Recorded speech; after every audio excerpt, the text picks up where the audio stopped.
Welcome, everyone. Tonight is Monday, July 28th. This is a public hearing for the City of Lowell Zoning Board of Appeals.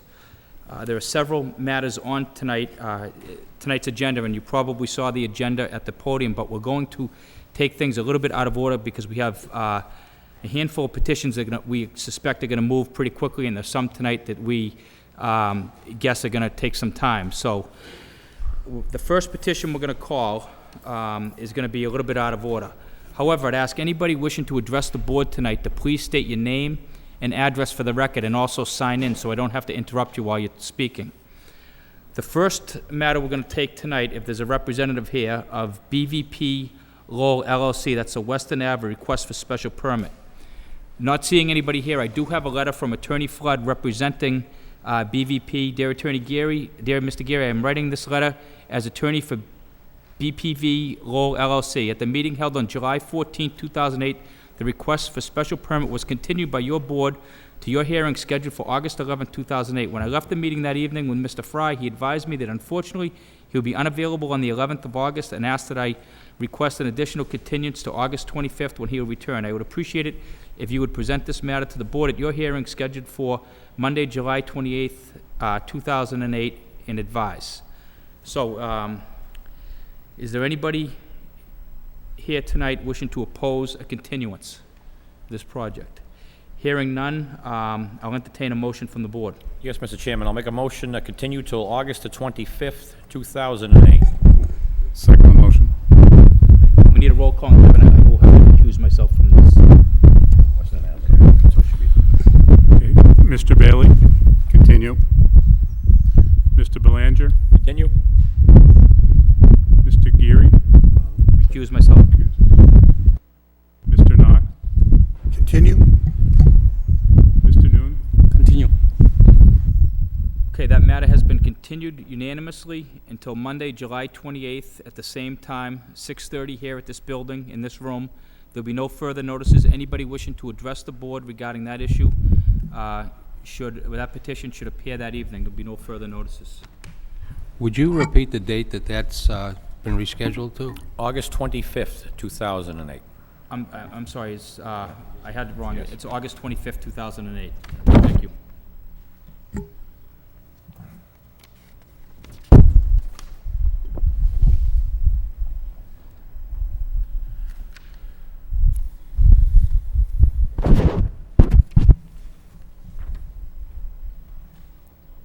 Okay, the second hearing is ZB 2008-30. That's a special permit and variance request by the applicant Valley Properties, Inc., 1201 Bridge Street. That's located in a regional retail district. Petition to allow a drive-through pharmacy according to section 12.4G and to exceed the required tree spacing according to section 6.1.9 for the reconfiguration and rebuild of an existing shopping center. And I do have a letter to read into the record. This is regarding the redevelopment of the Sunrise Shopping Center. Dear Mr. Geary, on behalf of Valley Properties, Inc. and RMD, Inc., we would like to formally request a continuance of the public hearing to your meeting on August 25th, 2008. This will provide us additional time to provide notice to the abutters in the town of Drake and respond to comments from the Division of Planning and Development and Engineering. It will also allow the Board of Appeals hearing to occur after the proposal has been presented to the Planning Board, currently planned for August 18th, 2008. So the petitioner is a representative here from Sunrise Shopping Center. And they did notify us earlier that they would not be here. So I would entertain a motion to continue this to August 25th, 2008. And obviously they have to go to the Planning Board first, so it really makes sense to continue this. Yes, I'm in agreement with you, Mr. Chairman. Make a motion to continue till August 25th, 2008. Okay, I need a roll call, please. Second, Mr. Chairman. Sorry, second. Roll call, please. Valley Properties. Mr. Bailey, continue. Continue. Mr. Geary, Continue to August 25th, 2008. Continue to August 25th. Continue.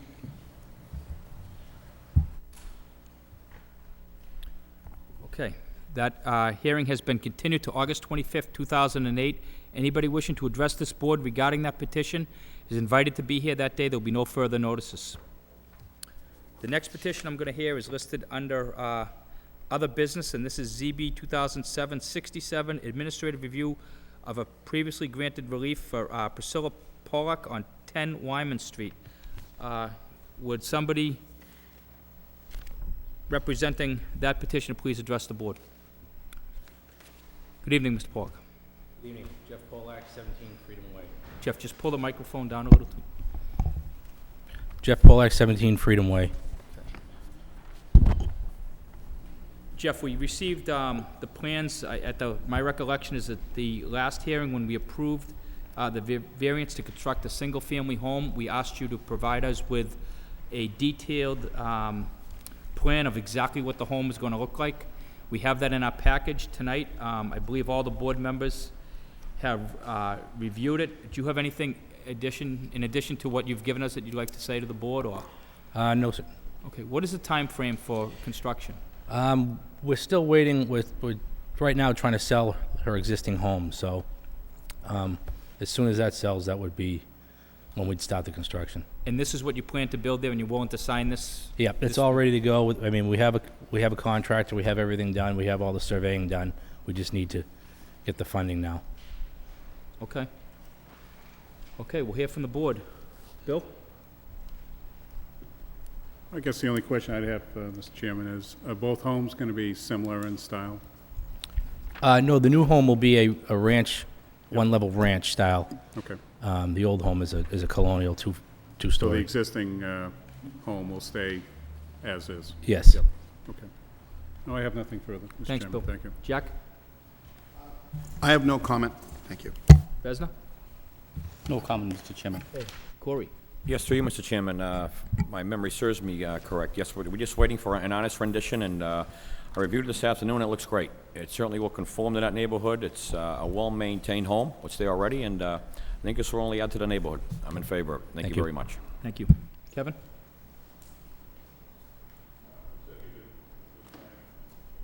Okay. And Rick?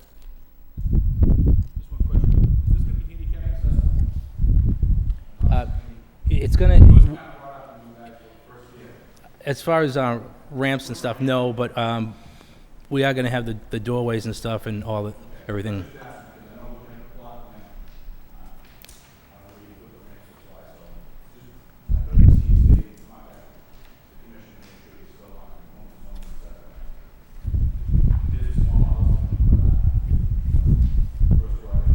Right. Okay. Thank you. Okay. So would entertain a motion to approve the plan as presented by Mr. Pollock. Mr. Chairman, I'll make a motion to approve. Second. Okay, roll call. Mr. Bailey? Approve.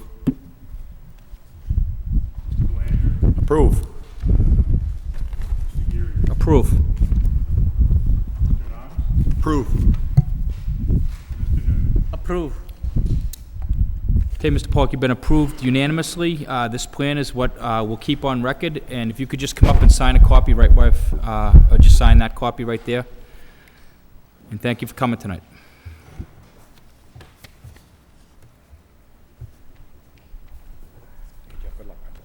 Thanks. Okay, now we'll go back to the agenda as stated, and we'll take the petitions in that order. The first one is a continuance from the last meeting, actually several meetings ago. That's ZB 2008-11. That's a request for a special permit by Margarita Zoluga, 117 Rogers Street. That's in a traditional two-family zone, and the petition is to allow a home occupation service business within a proposed addition to single-family home pursuant to Section 4.3.4 of the zoning ordinance. Would a representative of 117 Rogers Street please address the board if you're here? Good evening, ma'am. Please state your name and address for the record. Yes, my name is Margarita, Margarita Zuluaga. I live in 117 Rogers Street, and I work on 614 Central. I'm a hairdresser, and I'm here to try and get the special permission to put the addition in my house for the hair salon. Okay. Can you do me a favor? Can you just pull the microphone down a little so we can, Okay. okay? And so why don't you tell us what happened since you were here last time? What have you done?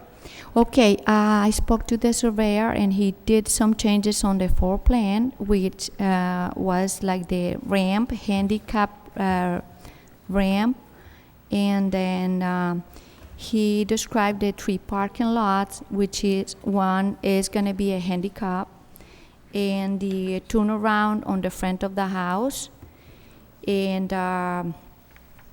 those are the few details that you asked me to do the last time, and I guess he seems like he did well.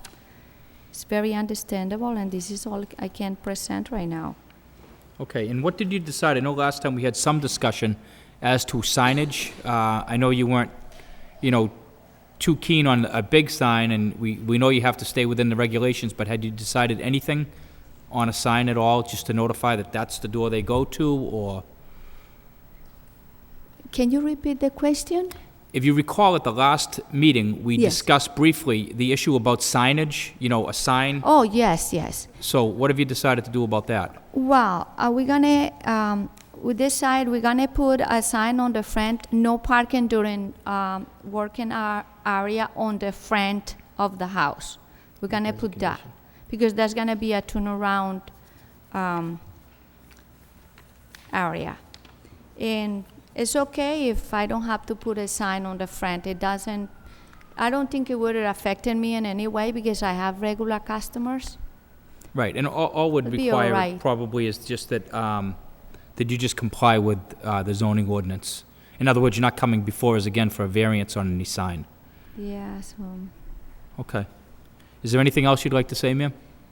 no, I just, this is all up to you. I see all the changes that he did for me, and I'm very content with it. I just want to know if I can, have it, or what else do I have to do.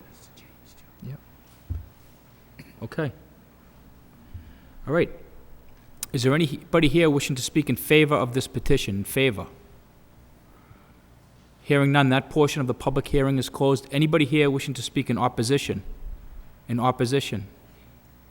Hearing none, that portion of the public hearing is closed, and now we'll open up to the board. Start with you, Bill. Thank you, Mr. Chairman. Just a couple of quick questions. The new parking area for the three spots that you have in the rear of the building, will those be lined?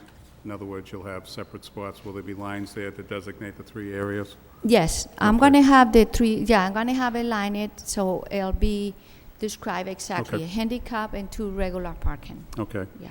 And the turnaround section in front of your establishment, I see you have that there. That will also be paved in front of the residence? That is gonna be like crushed stones and, Crushed stone? Okay. yeah, that's how we planned to do it.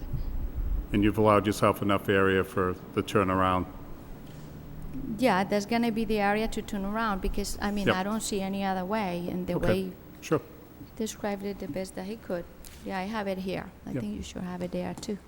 I don't really have any other questions, Mr. Chairman. I think the petitioner has provided, I think, everything that we were looking for, so I'm pretty Okay. satisfied with the plans. Okay, thank you. Jack? Through you, Mr. Chairman.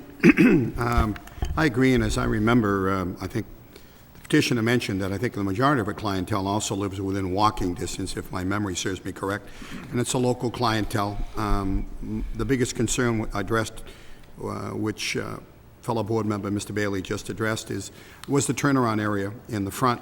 That's been addressed. I concur with Mr. Bailey, and I definitely would support this. There is no one in opposition. She's complied to all of the board's requests, and therefore I would support the petition. Thanks, Jack. Vesna? Thank you, Mr. Chairman. I am pleased with the change that she has made with the turnaround, with the handicap, and ramp, and, with everything that she come up with after she met with us the last time. So I, too, in support of this petition. Okay. Corey? Yes, through you, Mr. Chairman. I am also agree with my fellow board members. I think the petitioner has done everything we've asked her to do. The turnaround, as Mr. Knox stated, in the driveway was definitely crucial. You're on a very busy street there. And that turnaround is very, very important. And we cannot have cars backing on to Roger Street. That only spells trouble. Now, you do work at another hair salon locally, correct, in the same neighborhood? I worked in Central Street, Oxford Square. That's where I have Okay. the small shop. Okay, I work so there, and I work close to my house. Okay, all right, so you basically want to take the clients you have currently back to your house and service them there, correct? Okay. That's what I want. Well, I am open to that, most certainly, but I don't want this to get much larger than that. With the parking, the lack of parking, I should say, cannot sustain much more than that, so, No, I want to try to stay within the limit customers that I already have. okay. I just don't want to see signs down the road, walk-ins, welcome, nothing like that, because I don't No. think you have the resources for that, No, okay? I won't put nothing on Okay, that. I think I know what you're trying to achieve. I do support the petition, but I'd like to make it a condition that any signage, you do plan on doing, you conform with the building department, and I won't have a problem with this, okay? Okay. Thank you very much. Okay. Kevin? Through you, Mr. Chairman, this is a tough spot. I agree with my fellow board members that with the turnaround and with limits on the signage and the access, I think. Okay. we could support this. Thank you, Kevin. Rick? Through you, Mr. Chairman. She did put the turnaround we asked for in that area, and she also accommodated a wheelchair ramp, which we had talked about for handicap accessibility. It's a small salon.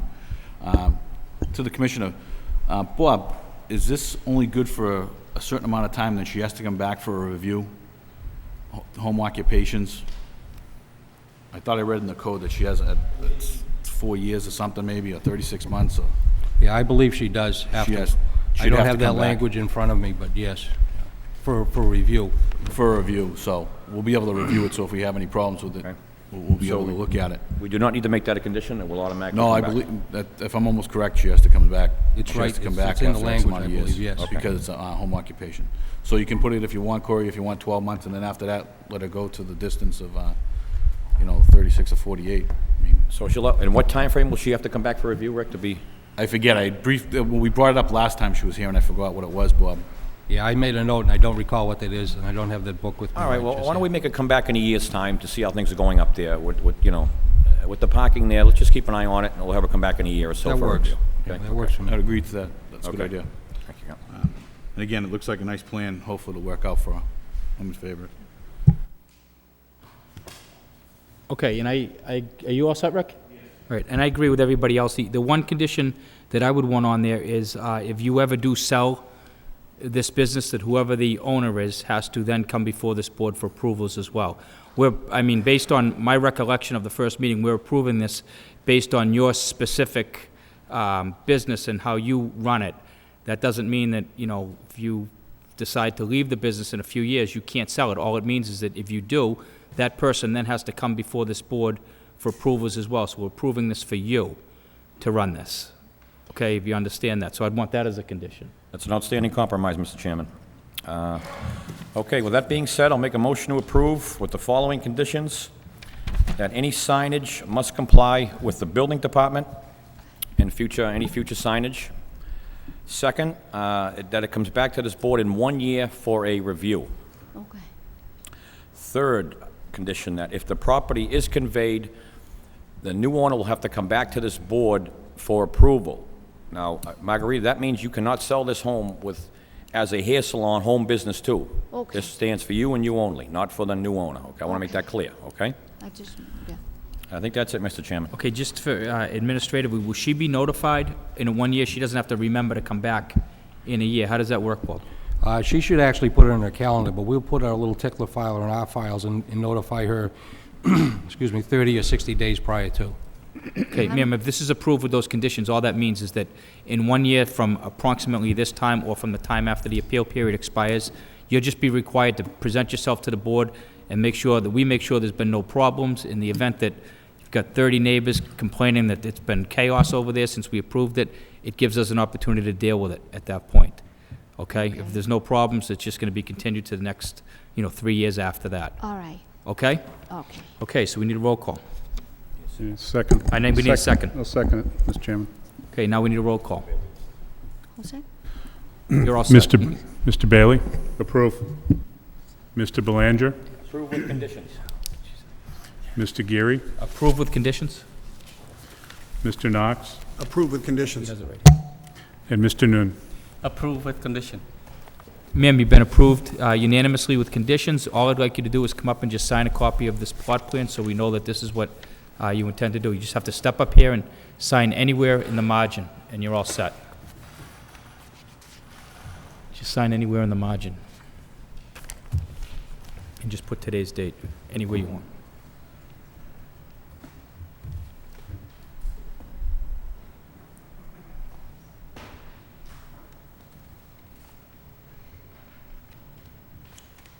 Thank you. Good luck.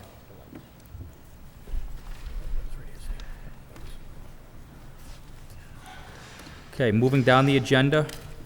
The next petition we're going to hear is ZB 2008-24, special permit and variance for signs. The applicant is Splash Media Group Boston LLC at 41 Mile Ave, a regional retail district. Petitioner is requesting a special permit to allow a billboard according to section 6.3.4 of the zoning ordinance and variances for sign type and dimensions according to section 6.3.2 and 6.3.4 and 6.3.6 of the zoning ordinance. Would representative of the petitioner please address the board? Good Mr. evening, Chairman, Mr. members Lentz. of the board, George Theolides Jr., 133 Market Street, Lowell, and I'm here this evening on behalf of Splash Media, your applicant petitioner. I have with me, by the way, Mary Burns, who is the principal owner, and I'm going to talk about Mary in a couple of minutes. That's this young woman right here next to where I was seated. Peter Doyle, who is the landlord of the property in question, and I think you also know is a prominent member of the Doyle family of Lowell Provision and Alpine Butcher Shop, and Matt Hammer, the famous architect engineer, or he's making himself famous anyway, who'll be going into some of the particulars about the thing itself. We're here this evening to present to you a request to be allowed to put up an advertising sign, a billboard as they're referred to, and some people don't like the term billboard, but we're in the information age, and I think we have to keep in mind that in the information age there are a lot of new technologies and a lot of new things that are happening, but it's important to understand that we need to, in this case, understand that what Mary Burns is doing here is, this is a Lowell businesswoman who, by the way, and Mary's going to address and give you a little bit of her background as well, worked for years in Boston for the outdoor advertising agency of the Commonwealth of Massachusetts. During that period of time, Mary learned more about the whole industry than probably anyone in the whole state does at this time. And at the same time, what she decided, being a person who wanted to always be and stay in Lowell, born and raised, etc., that she wanted to do and have her own business, and what better place than to do it than in her hometown.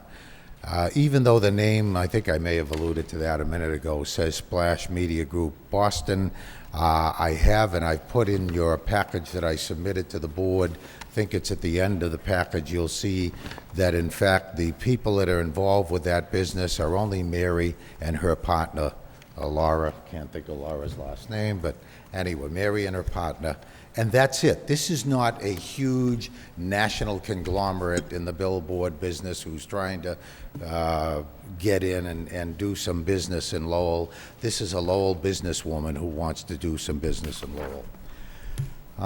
As to the sign itself that's proposed to be built, I can say this evening, as you know, we were here 2 weeks ago. During the period of time since that time, Mary had some, what they referred to as balloon tests done. And if you see the pictures that are in your book, not the ones that are clipped in, but the ones that are sort of loose in the back of the book, you'll see that many of those pictures are pictures that relate to what was done when the balloon test took place. Now, let me explain what the balloon test is.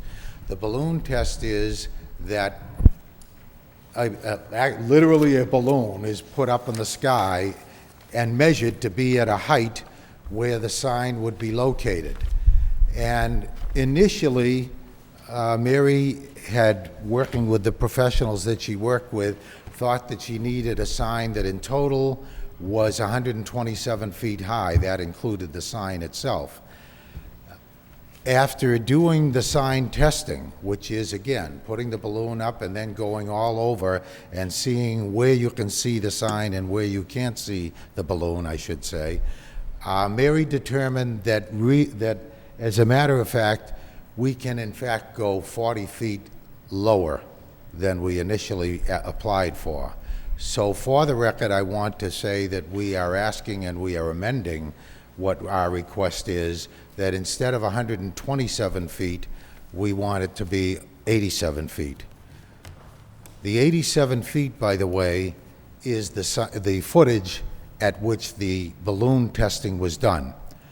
Without taking all the time to go one by one through those pictures, which I didn't want to do and take up too much time, but what you're seeing there is, you're seeing the pictures that were taken in the entire Baltimore Avenue neighborhood and around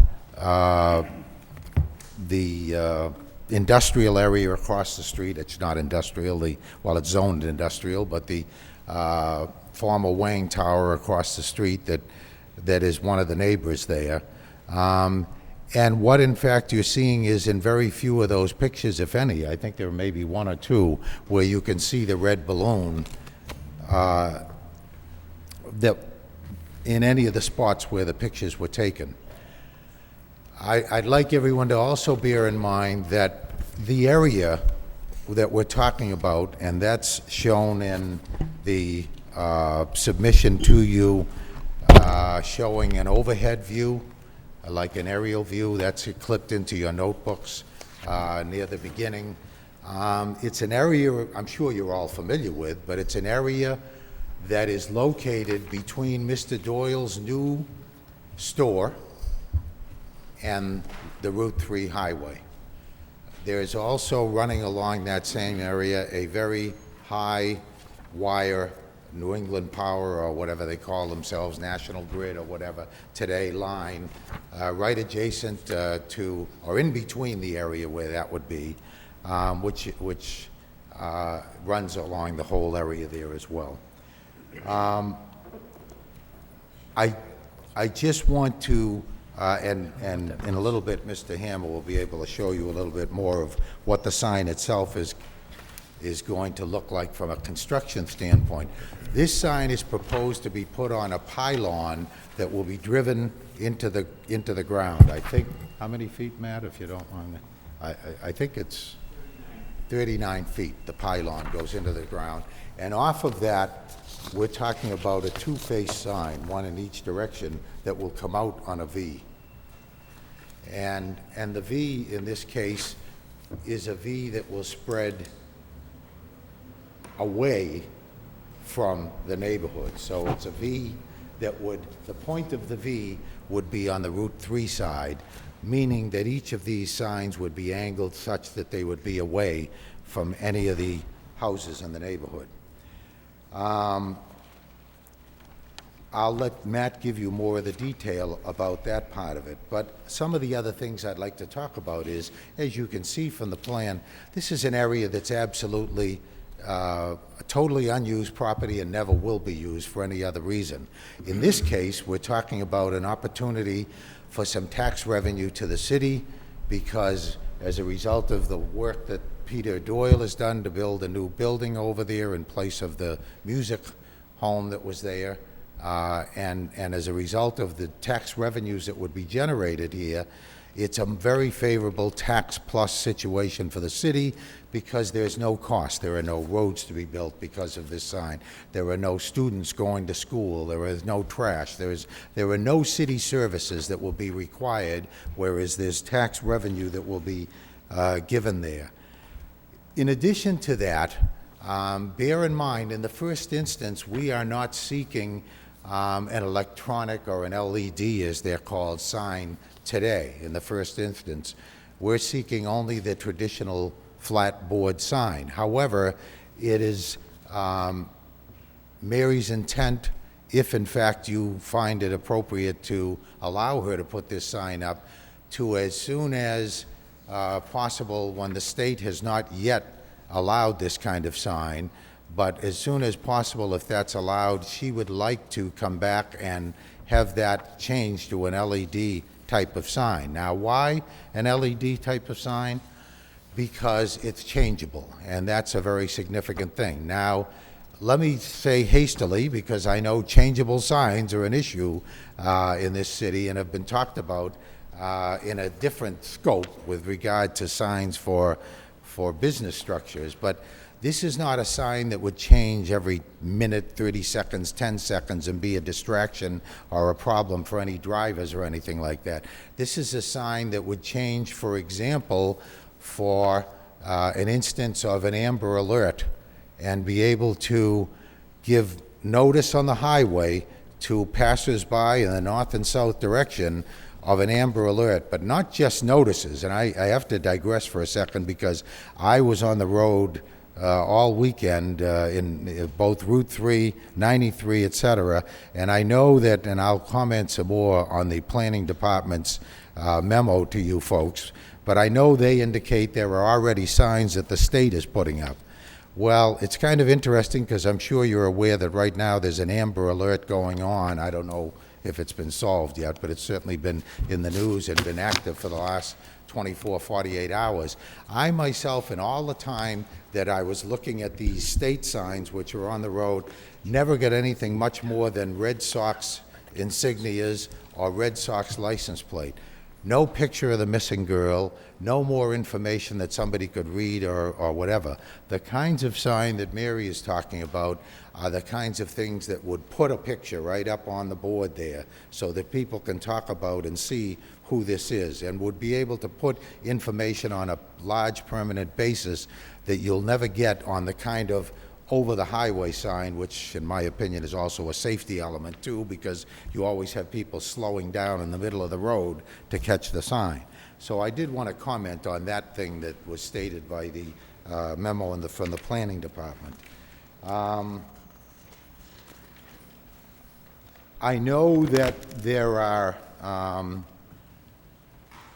a lot of other things to cover, and that we'll probably be talking about. I know that Mr. Tenzar, Attorney Tenzar, is here this evening with some neighbors. I want to let you know that after the last meeting, Dan and I spoke. I offered to meet with any neighbor, himself, anybody else who was interested in talking about what was there. I think I can say they've already had some impact, because clearly, as a result of some discussions we've had, we discovered that we could go a significant amount lower in the height that we need to put the sign up. I offered to meet with them, and Mary and I and our team to meet with them. I know it's summertime and I know it's difficult, but we never did get to meet with anybody, because I'm informed that no one was interested in meeting and talking to us. So I'm not saying that that's was mandatory on their part or whatever, but I think that I can fairly say, and I've been through the neighborhood a number of times myself. I've been up Baltimore Avenue as recently as today. You can be on that street and never even see the what may be the prospective sign over there. And I understand there are some concerns.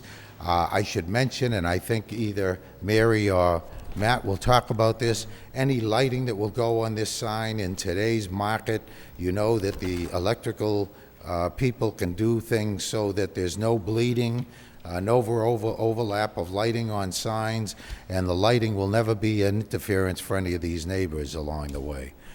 So, Mr. Chairman, I'm not quite sure. I do have a couple more people. I'd like the opportunity to perhaps at a given time have Mary and myself go over some of the other comments that came from the planning department.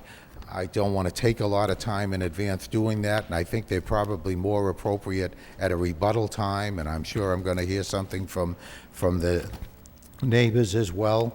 So what I'd like to do at this point is have Mary talk to you a little bit, have Peter talk to you a little bit on behalf of the proponents, and then have Matt show you the plans, and then have an opportunity to say something in rebuttal to any of the other things you've heard, if that's agreeable to the board. No problem. Thank you. Thank you. With no further ado, Mary Burns. Good evening. For the record, my name is Mary Burns. I live at 90 Livingston Avenue, Lowell. It's in the Highlands section of the city where I was born and raised. Lived in the city my entire life. As a way of background, as George brought up a little bit, for 10 years, from 1994 to 2004, I ran the Outdoor Advertising Board for the Commonwealth of Massachusetts. I was appointed by Governor Bill Weld and stayed there through Governor Mitt Romney, in which time I left and opened up my own business, two of them actually. One is Capital Advertising, and I'm a consultant in that one, and Splash Media Group Boston, which is a company that will be owning structures. And just so you'll know, the reason it's Splash Media Group Boston is, as was brought up before, this is the, it's electronic age, and if you're going to sell billboards, unfortunately they don't look up Lowell when the national advertisers are looking, they look up Boston, and that will pop the name up to the top of the screen. When I was first planning on doing a billboard company, I thought of where could I go, and I was looking for locations, obviously. I have one sign that will be built in Chicopee in the next 3 weeks, and then that was brought to my attention, and now here I am in Lowell looking to not only build a sign that will obviously help Peter Doyle and myself, it's also going to help the city, as my commitment will be to help the city. A few weeks ago, I was driving down the 495, and as I passed the rest area in Chelmsford, I saw a little banner promoting the folk festival. I think we can do better than that. And we have other billboard companies in Lowell, but they're not doing anything for the city. And what I want to do is try to give back to the city in which I was born in, my family was born in which we live. And I understand people don't like billboards and they're afraid of them, but this is a whole new era. They don't call them billboards anymore, they call them out-of-home structures. There's a whole new world out there of advertisement. And all I want to do is see what I can do to not only help Lowell with its advertisement, but somewhere down the line, help find a lost child. And I can do that with the LED, but that, as I said, as George said, will not be happening tonight. So if you have any questions for me, I'll be here to answer them, and I'll give it back to George. Mary, one of the concerns that I just saw from from Diane Trad, who is the DPT Director of Signage, something about many communities require new highway billboards to be approved as part of a billboard swap where the applicant agrees to remove 10 or more urban neighborhood billboards. That probably doesn't... I can assure you, running the Outdoor Advertising Board, I can pinpoint community after community in which new billboards were built, billboards were not removed, and I can tell you in the 10 years I was there, there were no billboards removed anywhere in Massachusetts. They just didn't happen. So I know she's talking about a swap, and all that benefits other big companies. It doesn't benefit the small independent. So you don't have any other properties in Lowell? I don't. Other billboards? No.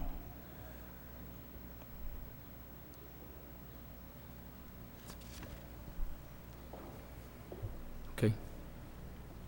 If I may, Mr. Sure. Chairman, I think we'll have Mr. Hammer give he's got some boards and visuals Okay. to show in terms of the layout and the type of sign. And I'll tell you what, Matt, while you go in and set up, why don't we let Mr. Doyle, we'll try to save some time. Mr. Chairman, let me have Mr. Doyle have his piece. Okay.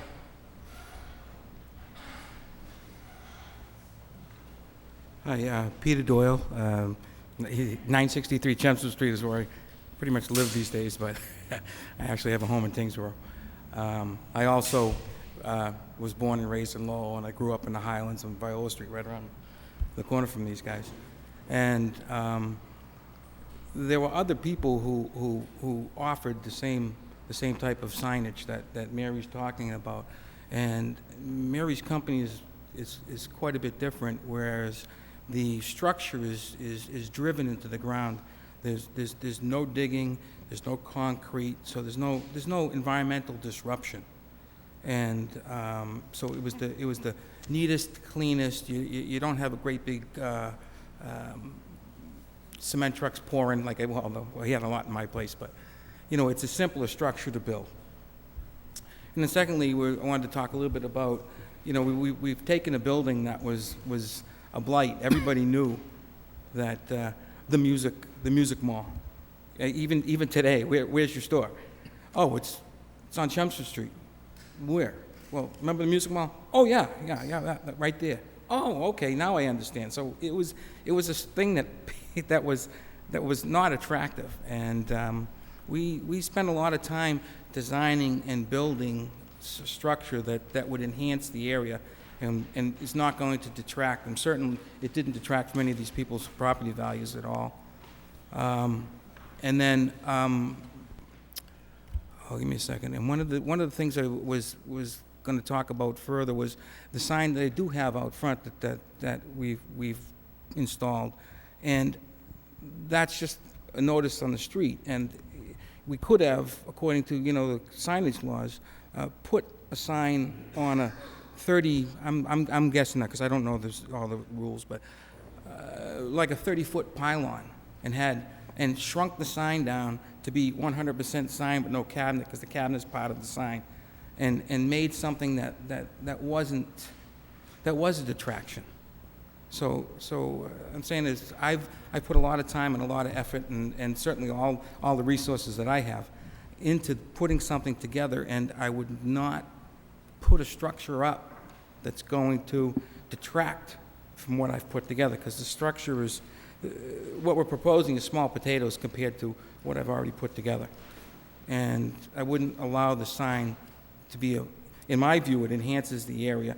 It's the only section of the highway that borders Lowell. It's Chelmsford, it's Billerica, Chelmsford, and you hit 495, then there's us. And then very shortly down the highway, you're back into Chelmsford again. So it's the only area that really borders Lowell, and we're talking about promoting Lowell along with this. And obviously, I have an interest in it, and it allows me to promote my business on this sign also. And right now, you go by and you can't see my building. It's buried in the trees, and this sign is pretty much buried in the trees. It's just sticking above it. We've reduced it to the point that it's actually partially obstructed from one side, but they get into short reeds, and I don't understand all that stuff. Anyway, so I guess the whole point of the matter is I was here, and this is where I've staked my life and my future, and I wouldn't be putting something up that I didn't feel wouldn't enhance the area and the city itself. Okay, thank you, sir. Peter's a landlord, too. I did mention that. You did. Okay, Matt, go ahead. I'm sorry.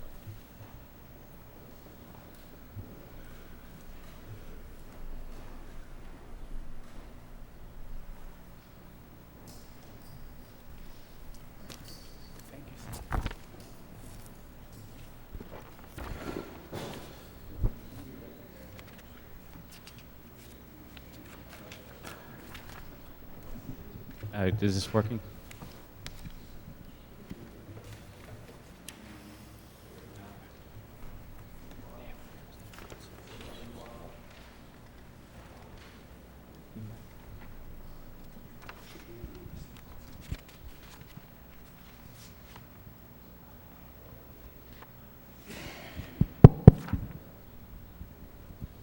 Thank you. For the record, my name is Matt Hammer. I'm with Polaris Hancock Engineering. We're out of Chelmsford, Mass. I'm going to give you a brief overview of the project. The handouts that I submitted to you show an aerial photograph. To get us oriented, this is Route 3. This is Chelmsford Street here. This is the on-ramp to Route 3. And this is the Wang Towers here in the associated parking. And there's a across the street here is a gas station and convenience store. Shown here is this blue rectangle is now the Alpine Butchers in the associated parking area to that facility, as well as the proposed location of the billboard. As you can see from this picture, that the billboard is approximately 127 feet away from the edge of the roadway to the on-ramp. And it falls within the property line right here. And also is 127 feet to the existing building. So to eliminate any fears that if the billboard fell for any reason, it wouldn't hit anything related to public traffic here, as well as the existing building, and is approximately 325 feet away from the closest residence, which is located here. This blue outline is the outline of the property.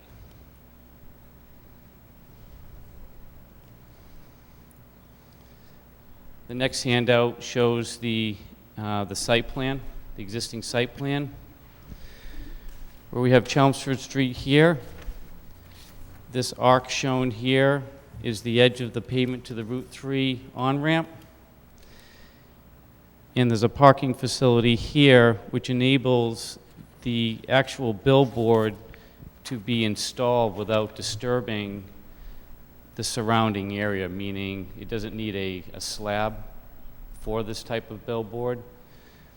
It's installed with a vibratory embedment where they vibratory embed a hollow tube into the ground and then put on additional attachments on top of that base tube in order to get to the actual billboard. The drawings show a billboard that is 127 feet in height, and that has now been reduced to 87 feet in height. You probably see it clearer in some of your pictures that you have, but this site is actually recessed down below Route 3.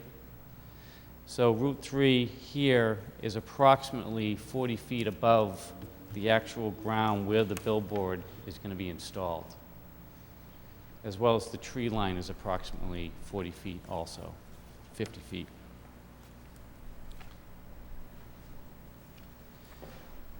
On the site, from the actual paved area, it drops in grade approximately 6 to 7 feet, and there's a nearby wetland area adjacent to its location.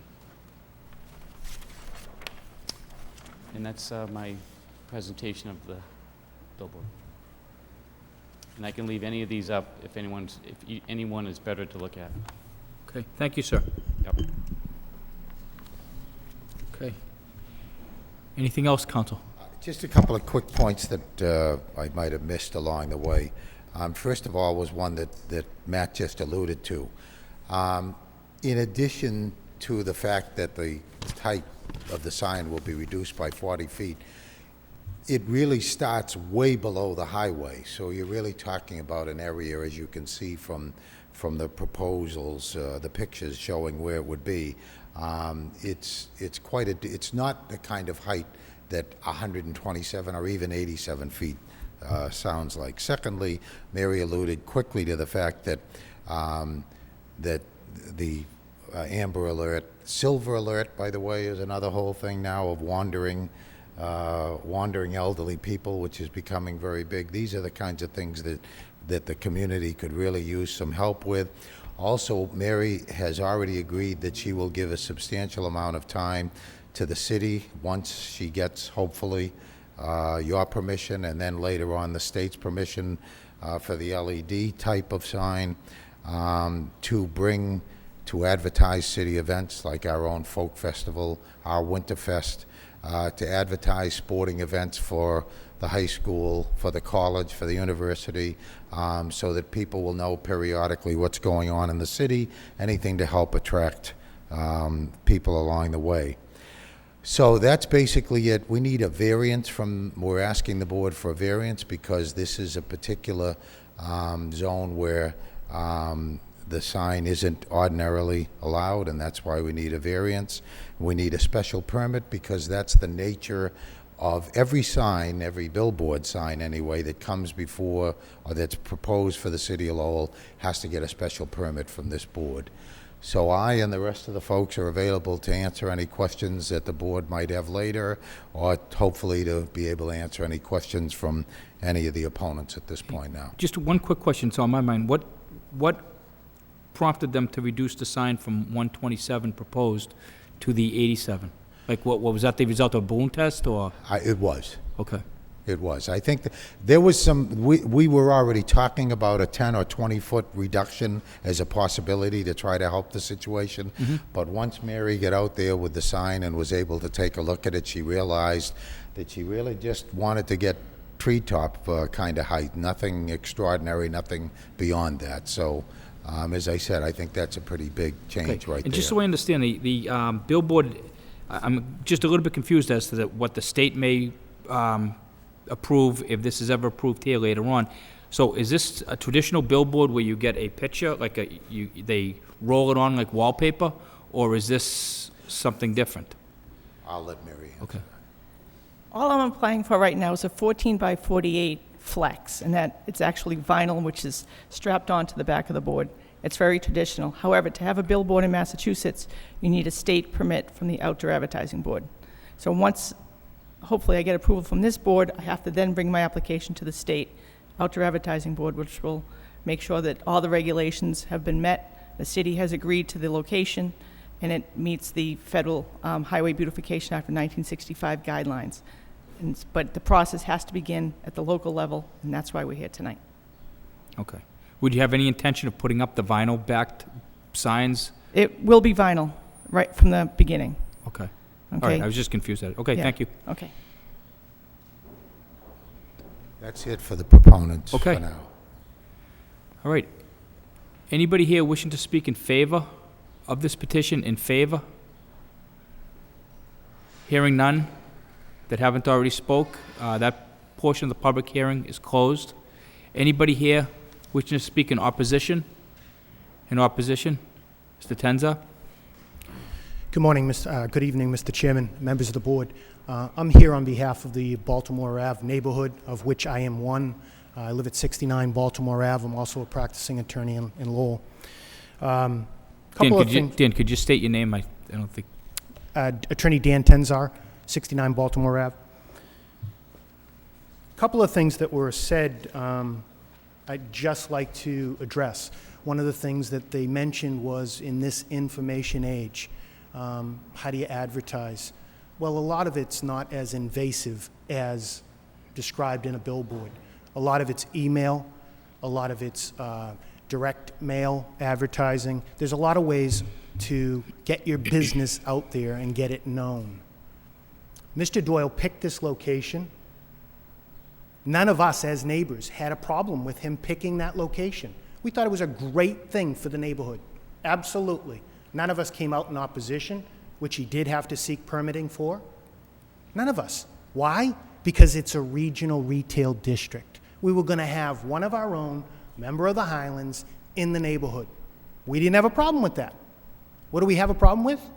Well, I'm amazed at Attorney Elides because he's always able to make something sound so good, even a billboard in a residential neighborhood. He's got the gift of gab.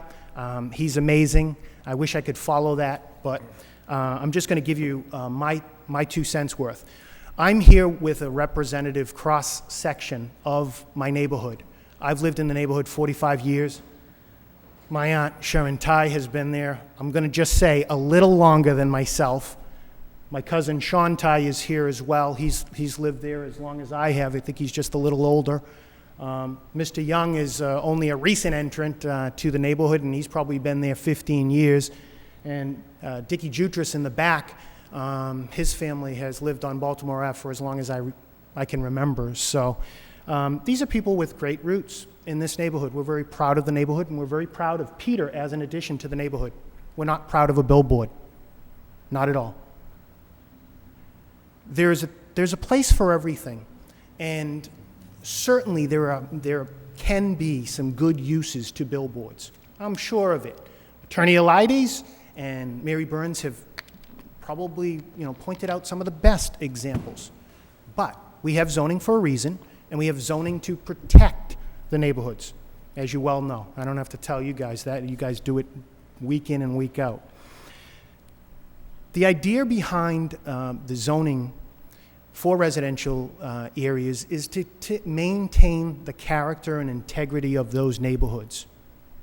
A billboard, as we see it, and we were able to, a handful of us did go around and ask the neighbors, and Attorney Elides is quite correct, he offered to meet with us. But none of the neighbors, interestingly enough, had any interest in meeting. And the reason being is they just said, a billboard in a residential neighborhood, this doesn't make any sense. They've signed a petition in opposition. There's about 36 names. One of our I guess, overzealous members of our signed twice, but there's actually 36 signatures. They've signed twice, so there's 38 signatures. But 36 signatures just from Baltimore Ave and West Albert Street. Those are just the immediate. We didn't go out to Walton. We didn't go out to Wellesley. We just dealt with the immediate surrounding area. And we have those for submission to the board for their consideration. There's 36 signatures in opposition to this. Some of these people are here today. If I may approach, Mr. You may. Chair.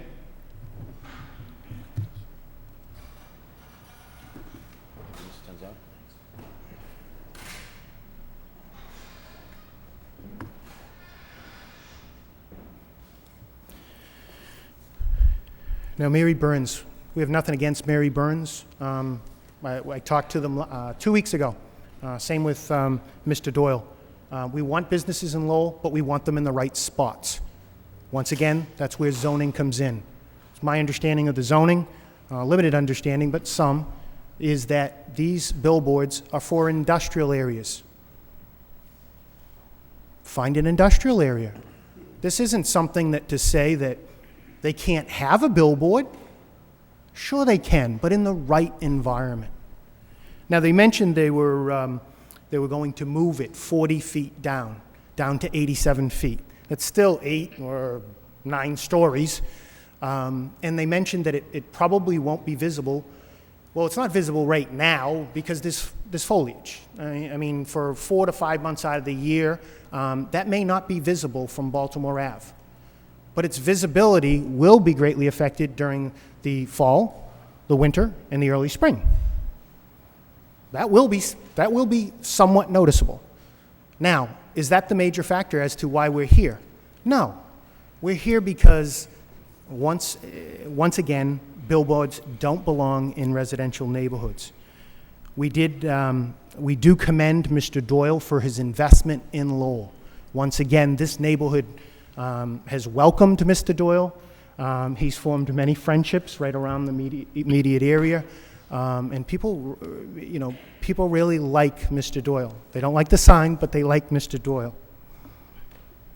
Now, it was mentioned tax revenue. I don't have any studies. I can just go from my gut.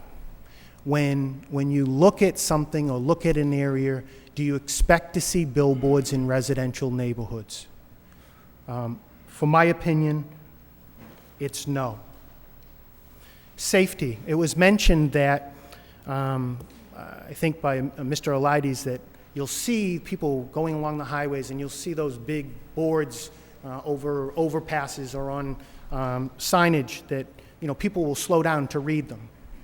Well, the idea behind a billboard is exactly that. They better read the sign, otherwise it's of no use. None. No use whatsoever. So is there going to be an impact? Well, according to the traffic engineer, he mentioned there would be. And if Attorney Elides is any indication, people do slow down. And I know people do look at billboards. I mean, that's the purpose of them. And we have on-ramps and off-ramps all in that same area, as well as collector ramps and the major highway. I did mention that Attorney Elides was kind enough to offer a meeting. As I mentioned, no one in the neighborhood was interested in meeting. They just don't believe it's appropriate in this neighborhood.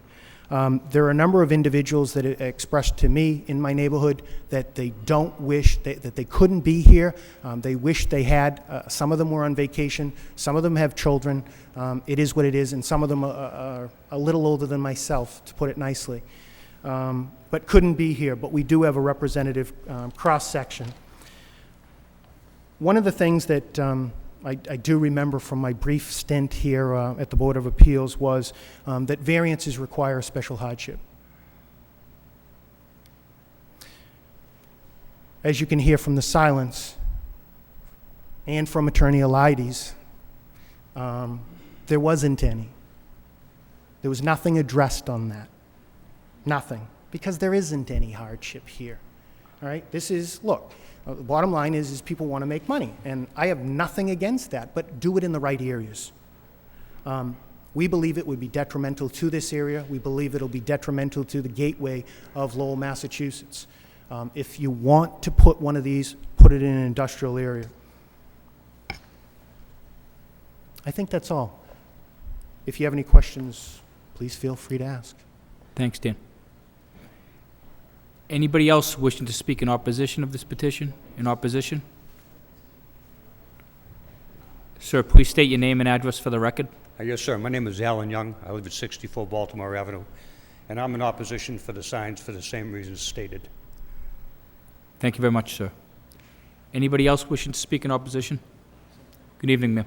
Yeah, I'm Sharon Ty, 88 West Albert Street, and I'm a butter of the sign, and I oppose it. I don't want it. Thank you, ma'am. Anybody else wishing to oppose? I'm Richard Jutras, 48 Baltimore Avenue, and I'm in opposition to this sign. I think we have an Amber Alert a quarter of a mile up the highway already. Thank you. Thank you, sir. Anybody else? My name is Sean Ty. I live on West Albert Street, and I oppose this. This is a major thoroughfare for the city. 495 and Route 3. This is going to be a major distraction for travelers. We have signage that the state put up already. I just feel as though this is going to be a major traffic hindrance in the future. Thank you, sir. Thank you. Anybody else wishing to speak in opposition? Yep. In opposition? Hearing none, that portion of the public hearing is closed, and I had agreed to allow Attorney Elides a rebuttal. 1 second, Attorney Elides.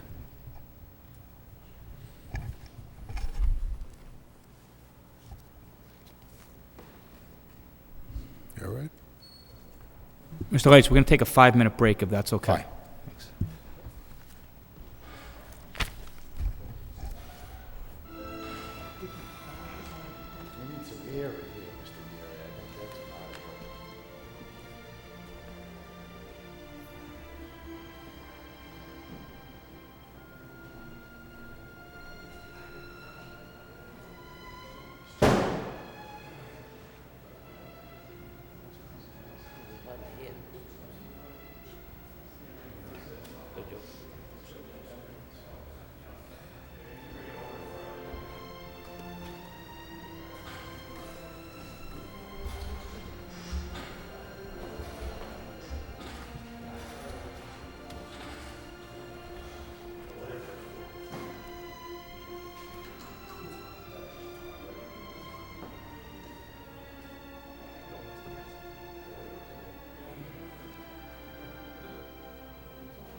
Oh, it's busted, that's why. I don't know what happened. I'm missing a piece of my hearing aid.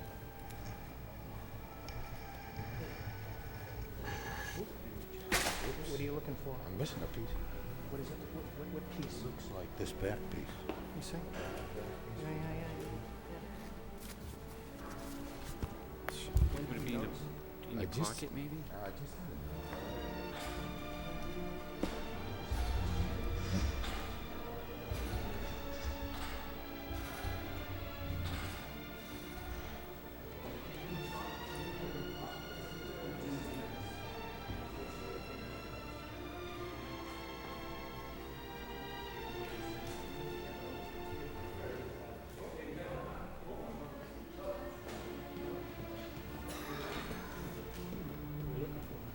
A piece of a hearing aid.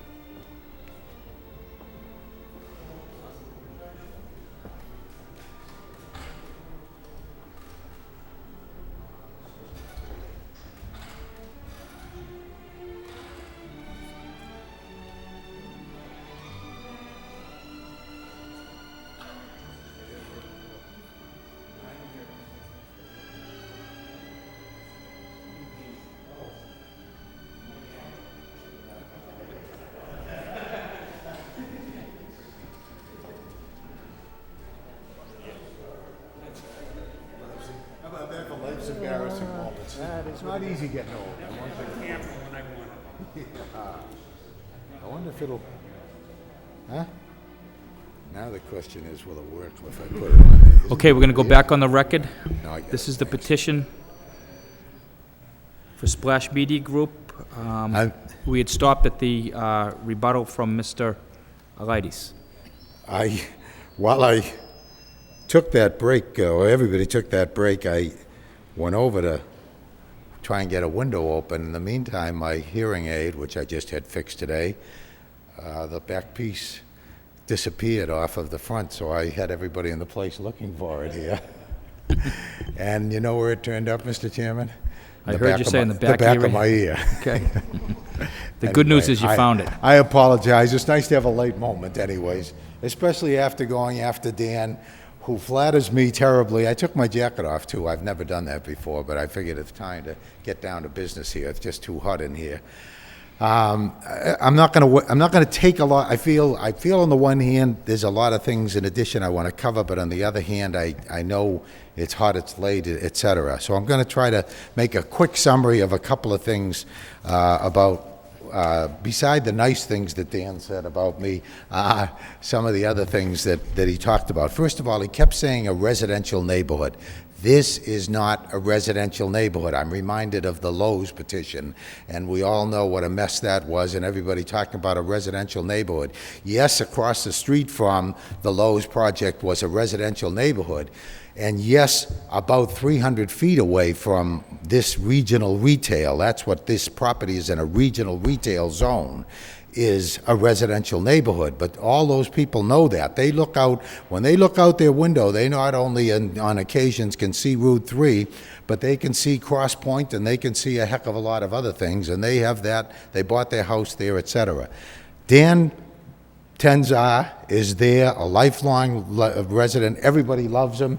They would sign a petition for Dan to run for the city council again, or to run for dog catcher, or anything. And with all due respect, I'm jealous because of that. But I think if you have 36 petitions there, if I went to Pentucket Avenue or Fairmount Street, where I grew up and whatever, if I couldn't get 36 or more signatures from people I knew, then shame on me.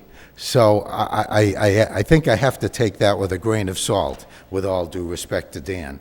And I don't want to get into a debate with him, but I just wanted to make that point. There's just quick notes. A constant reminder of residential. It is not a residential address and not a residential neighborhood. And we talked about special hardship. I talked about special hardship. I told you that this property is otherwise of no value or no use. It abuts Route 3. It's in a gully. As Matt pointed out, it's like another 30 feet down for that pylon to get in before it even gets up to ground level for Peter's place, never mind to get up to Route 3, which is why we're at 87 feet. So I'm going to stop with that, and then if you, I don't want anyone to say that I never addressed the remarks from Diane Tradd in the planning department. So if you bear with me another 2 minutes approximately, Mr. Chairman, if I can just dig that out, I will make a comment about those because they need commenting about. And the commenting I will make will be quick. In fact, I just touched upon it. She says nothing unique about the property. There certainly is. Significant negative, she talks about there are significant negative impacts on the city, that we haven't shown all the positives, and that there are significant negative impacts on the city and surrounding properties. There's not one mentioned in here, by the way. George, just for convenience, could you just reference what number you're on? Because Yeah, I think we have this. number 2 was the unique business. Number 1, I'll go back to, I already covered that we need a variance because it's not covered and under that for a special permit. Number 2, the uniqueness I mentioned about the location, the size, it's not usable elsewhere. Number 3, the significant negative impact of the surrounding properties. That's if ever I heard a subjective answer or response, that's there. There's nothing pointed out of what there is. We did in fact do the balloon test in no small part, and I'm glad she did mention that and take care of that. And that was number 4. Number 5, the mildew, excuse me, not the mildew. Mildew is blight. I went to the dictionary. She says this is a blight, so I looked up blight. Blight is mildew. I don't think this sign is mildew. Blight, I would expect somebody, when I think of blight, there's plenty of places, I can't even think of Lowell where there's plenty of places of blight, but there's plenty of places where I've been to where they're blight. Thank God, not in Lowell. And so for her to use the term blight in this case, I think is clearly just subjective. I can understand. Like Dan, the writer doesn't like billboards, and that's what it boils down to. Is it a blight? Absolutely not, and not especially if it's for informational purposes. I already talked about the Amber Alert, and Dan said you slow down.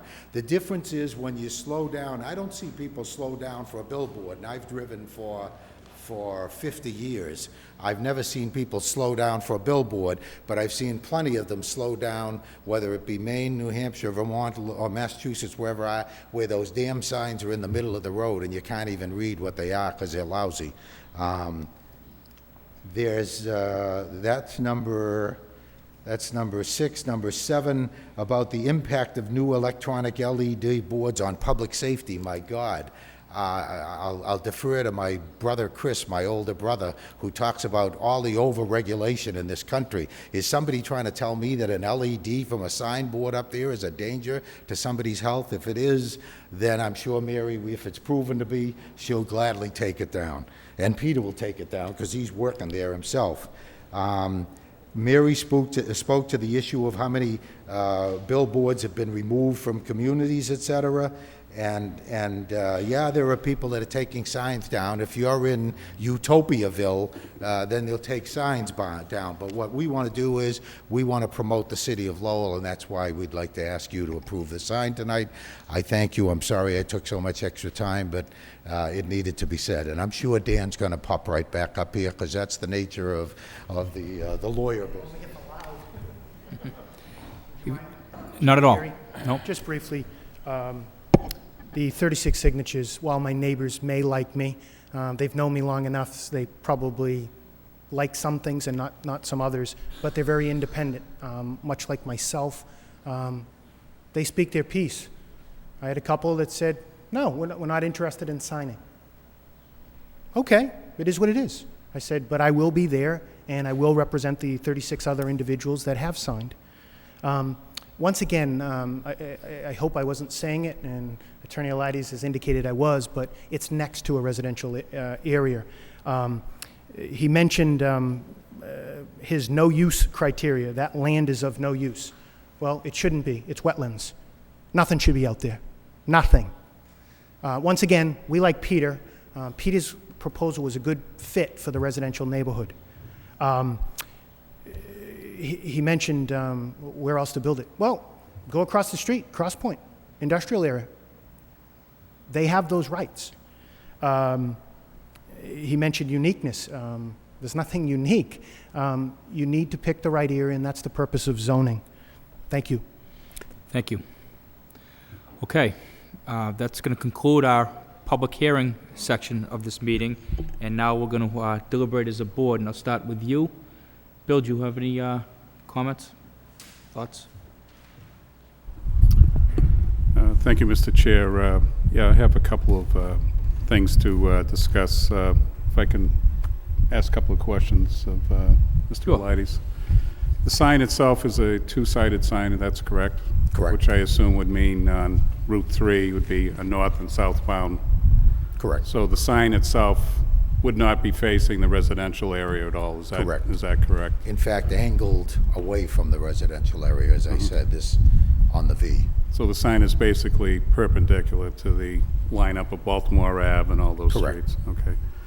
Now, my understanding is the signage would be traditional billboard signage that Mary For now. discussed. But in the future, there's a possibility of going to A permitting- electronic. Now, is that electronic advertising also? Permitting process. I'm sorry? It would be electronic advertising, yes, and a permitting process. Okay. State, city. But the advertising itself, you talked about trying to promote the city. Can you give me some examples of, I know it was mentioned about the Yes, folk the- festival. What other events or, Well- I'd like to hear a little bit on that, if I could, with please. two ways. With just the basic sign, the old-fashioned, as I'll call it, Yep. vinyl and whatever, Mary's indicated that she'd be willing to help promote events by helping some of those go up before the electronic signs era comes in. If the electronics era signage came in, what she would propose to do, like they do on television with public service notices and whatever, would be to put advertisements out there showing that the Winterfest is in Lowell. Stop at this exit and you can visit the Winterfest or the Folk Festival, or Lowell High School football, or University of Massachusetts soccer, or anything like that along the way, because it's changeable. In fact, Mary kind of blew my mind when she said this, but with the electronic age, they can change what the board says with this. Sure. She can be sitting in her office anywhere and change what the board says, including put an Amber Alert out faster than anybody else can do.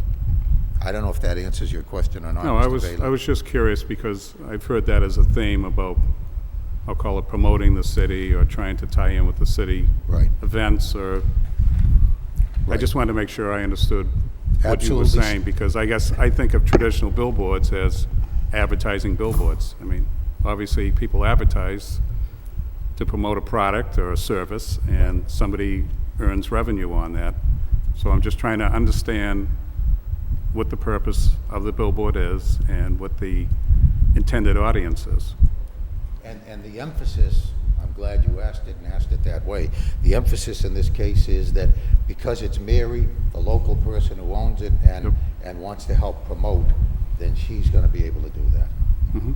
Did you want to say something, Mary? Just for the record, I see so much happening in the city that no one ever talks about, no one even knows. People whiz up Route 3, they whiz up 495, and the highways, all they do is pass through Lowell, but the people don't know what's going on here. I would love to advertise events for the arena, love to advertise spinners games, love to advertise things, Winterfest, Folk Festival, and I'm not going to ask the city for a dime, because 70% of the time, the billboard is full. So the other 30%, it's available for public service, which I'm committing to give to the city. Okay.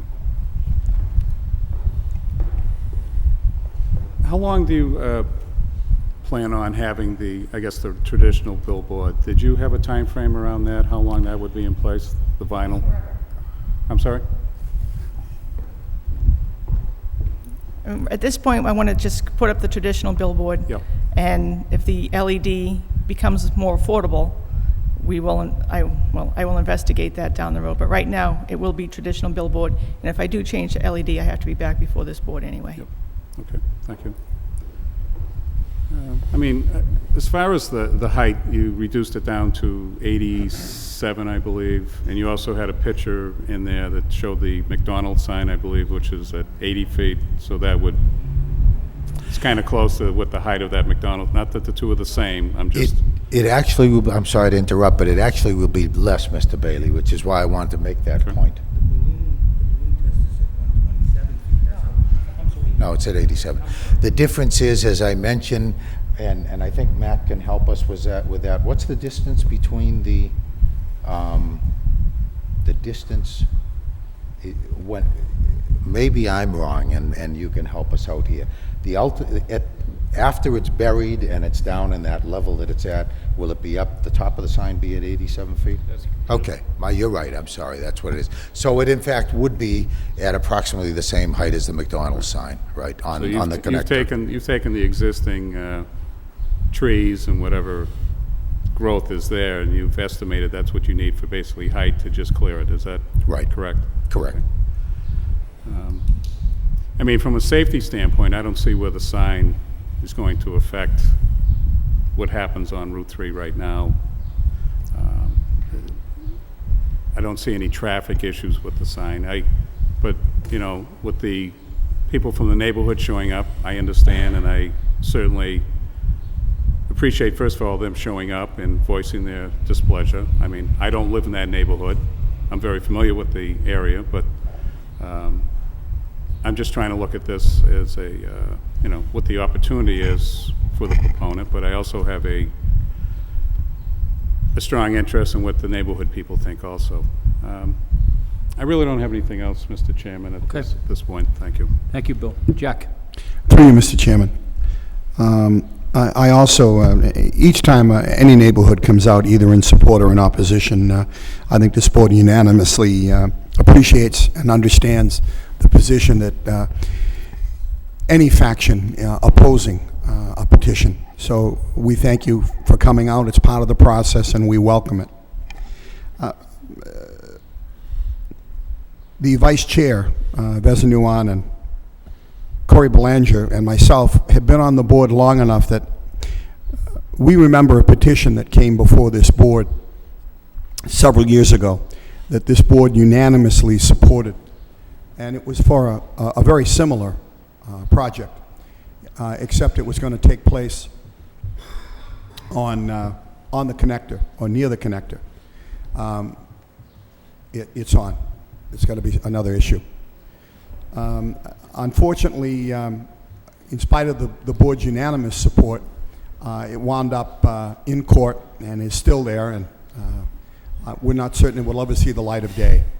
One of the reasons why I think the board at that time unanimously supported it were some of the issues that Councilor Eliades brought forth. One, and I'm a tremendous proponent of, is the Amber Alert, the Silver Alert.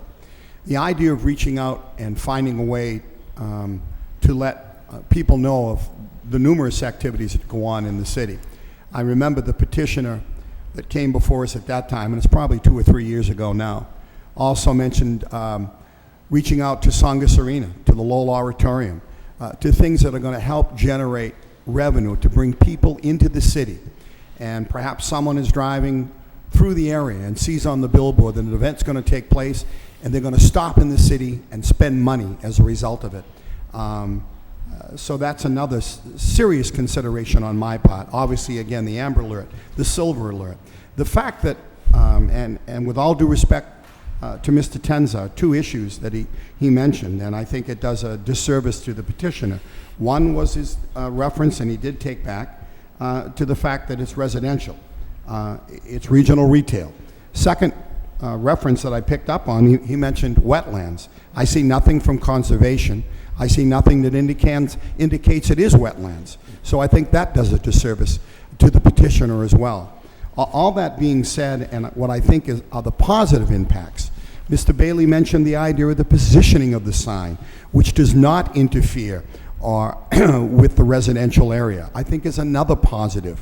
I think it is a sign of the times. I think the LED and the information access that we need is becoming more and more part of the normal, everyday aspect of our lives. And all that being said, I would be in support of the petition. Thank you. Thank you, Jack. Vesna. Thank you, Mr. Chairman. I want to thank Stan and the neighbors for coming. This is it's a difficult positions, it's difficult petitions. Those I see both, mostly the positive part of this petition, that is my colleague mentions with regard to the facing of the sign. It's not facing to the neighborhood, which is a plus, or to the residential area. I also see the plus as well is the fact that Mary stated that 30% of the time will be landed or given to the city in terms of advertising its city activity or university or high school activity, which is a plus.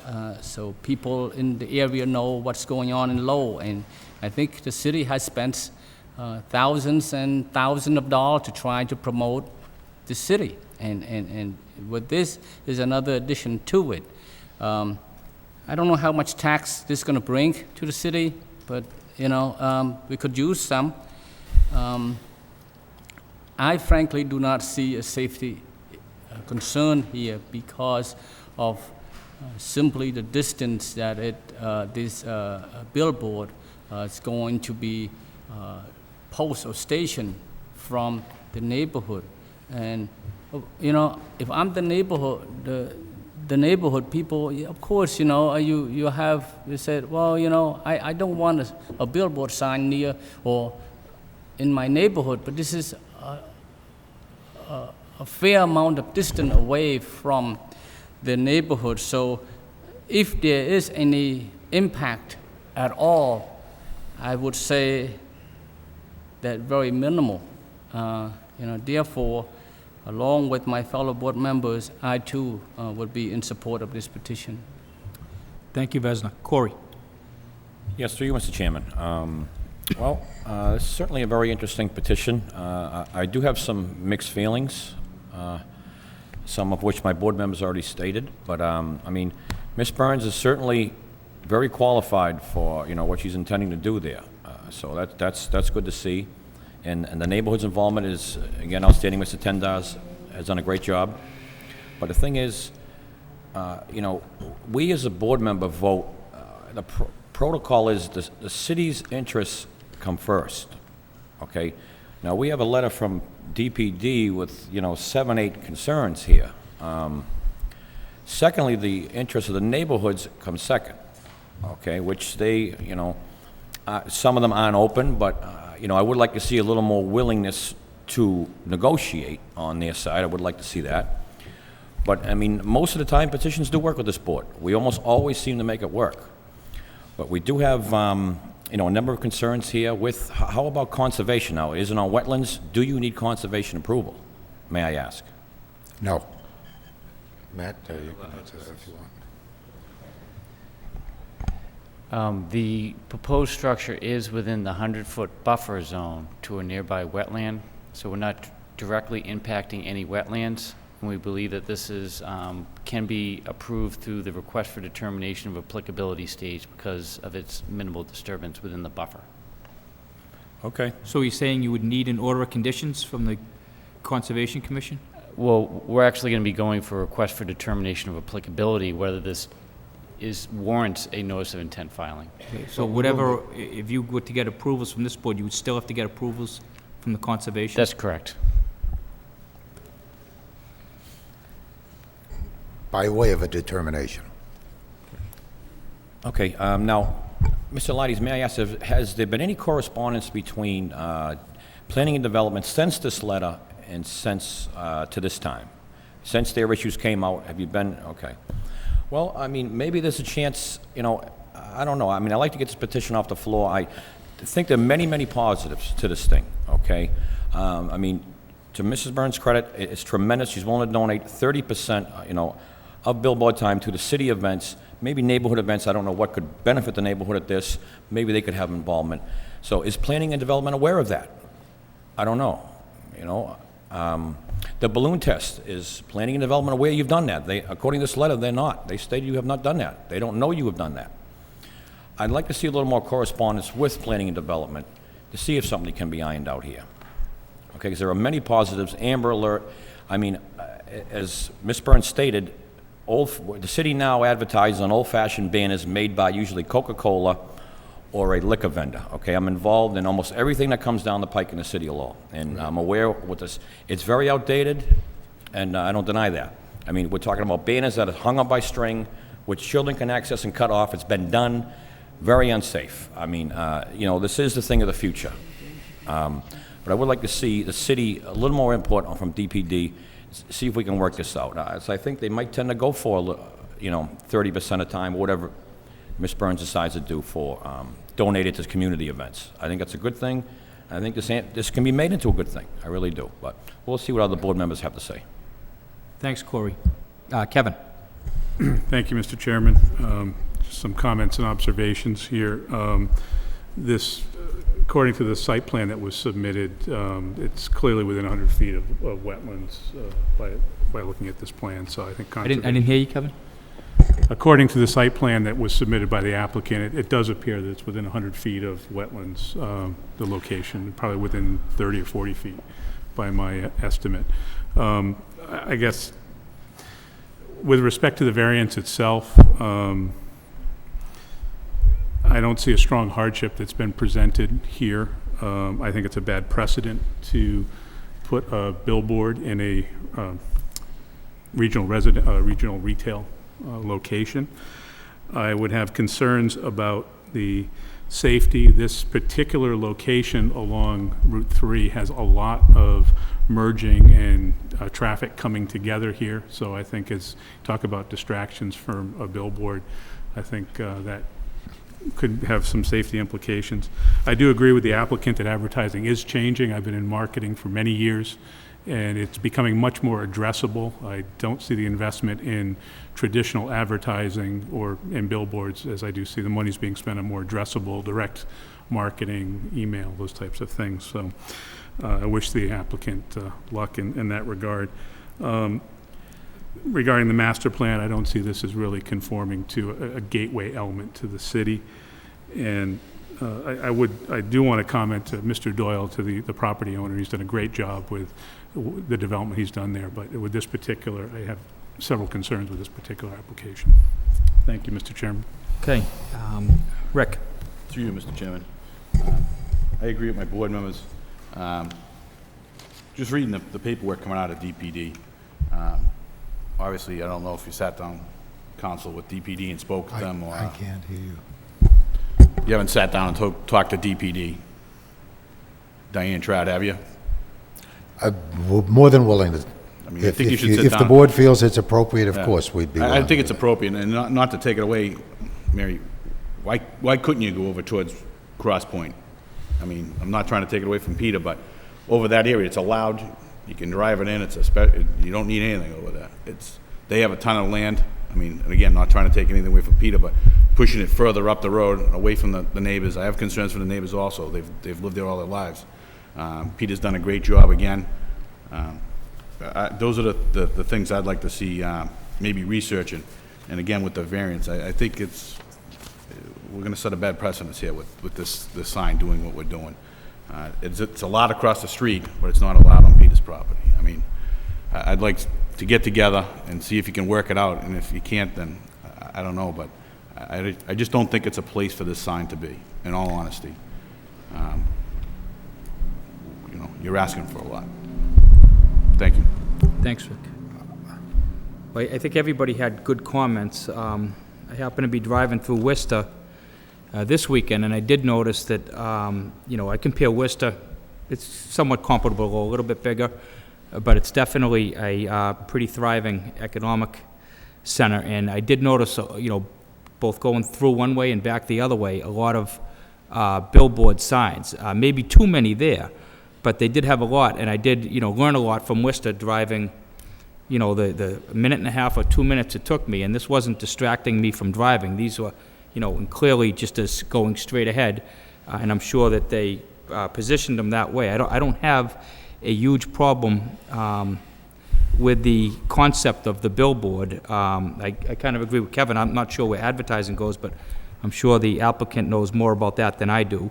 But it's, as far as the hardship area, I don't know how strong the case is, but it's definitely, an argument that he has a hardship there because of the shape and his land compared to anybody else's.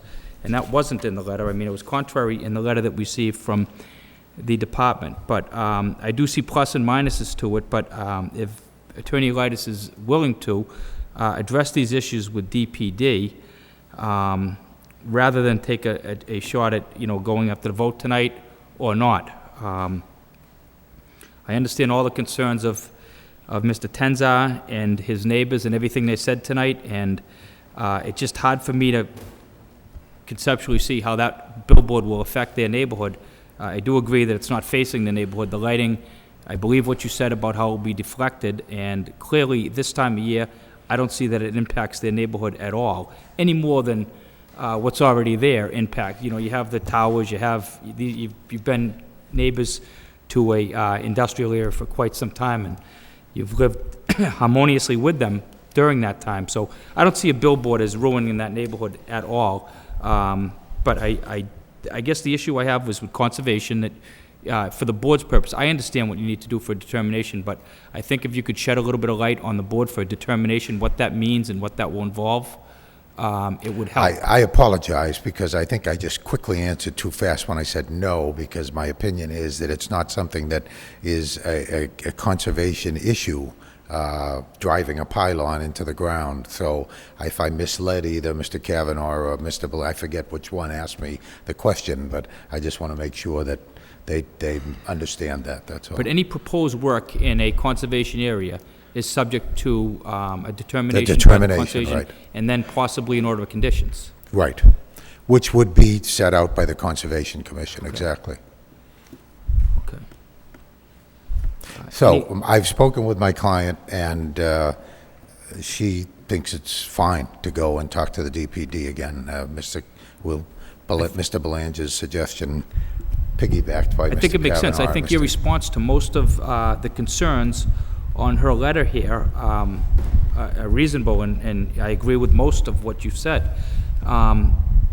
It's unfortunate sometimes, it's almost impossible. We can't really have DPD here and then have a debate going back and forth, but we do have the ability to continue this and give you the opportunity to talk to them, get a written response from them. You can verbally present your response, and maybe the board can be more comfortable in the decision they make on this. I mean, we have very strong concerns about the neighbors here. These aren't people that I know of that like to shoot things down or oppose things. They have legitimate concerns. They didn't badmouth anybody, or it seems they just have legitimate concerns, and because they do, we do as a board. So I think if those issues are addressed, and maybe they would agree to meet you, they certainly don't have to. If they're not going to change their mind, there's no point to it, I agree. But at least you can present a better rebuttal to us after talking to Diane Trato, DPD. And I'm not sure she has all the information you gave us either. You're right, and I think my record shows, Mr. Geary, I'm always willing to try to work things out with people, so. Right, and it usually works out, so I think that's a good suggestion. Yeah. Okay, so I'd entertain a motion to continue. Well, how long do you think you would need? Well, I'm just wondering now, with August is a heavy vacation month. You have August the 11th and August the 25th. And August the 25th appears to be a long... 25th, I think, give us a little more time in case we can't get the right Just to let you group know, of there's people. 2 very controversial petitions on for that night. Well, that's fine. Maybe you could put us on first, Mr. Geary. Continuance. On a special vote of the board. I don't set the agenda, but... Okay. Mr. Worth a Chairman? try. The 25th give you enough time? 25th is fine. We'll take our chances. Are they scheduled to go before conservation yet?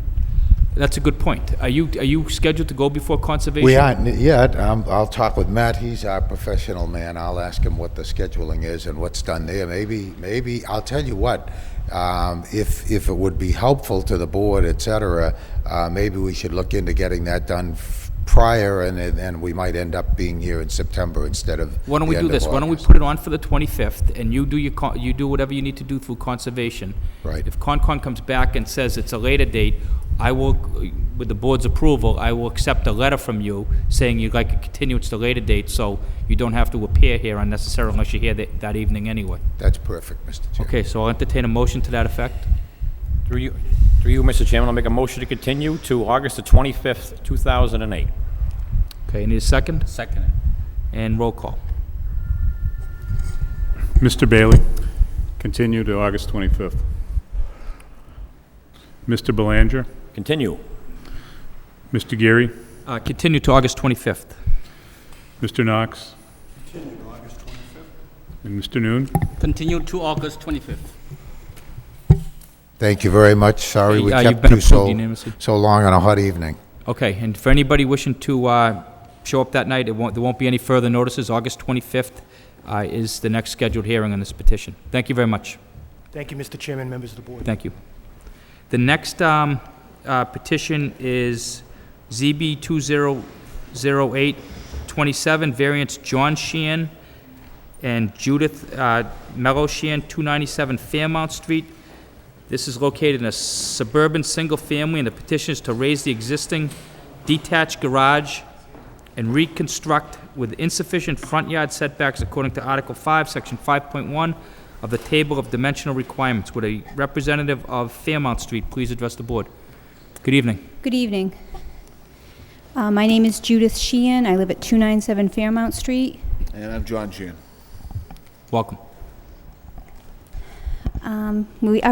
We're here tonight to ask the board to approve a plan for a new garage construction on our property. We live on the corner of Haynes Avenue and 297 Fairmount Street, which is really a curved lot, and we currently have a garage in the back corner of our property. If you look at the site plan, you can see, if you look at our plot plan, you can see where our garage currently exists.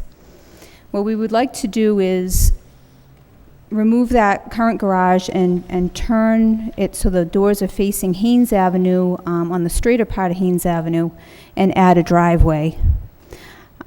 So we're asking for 2 front yard setbacks because we apparently have 3 front yards.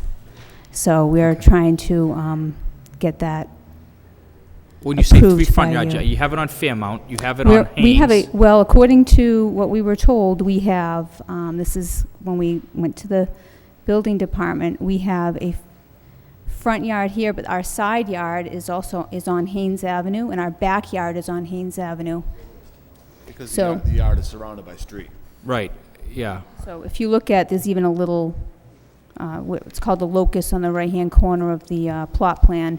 You can see that we're basically surrounded by street except for one side. Okay, and I was at a site visit, and you were there, and we saw how the proposed curb cut is very close Right. to the utility pole, and has that issue been addressed at all, or?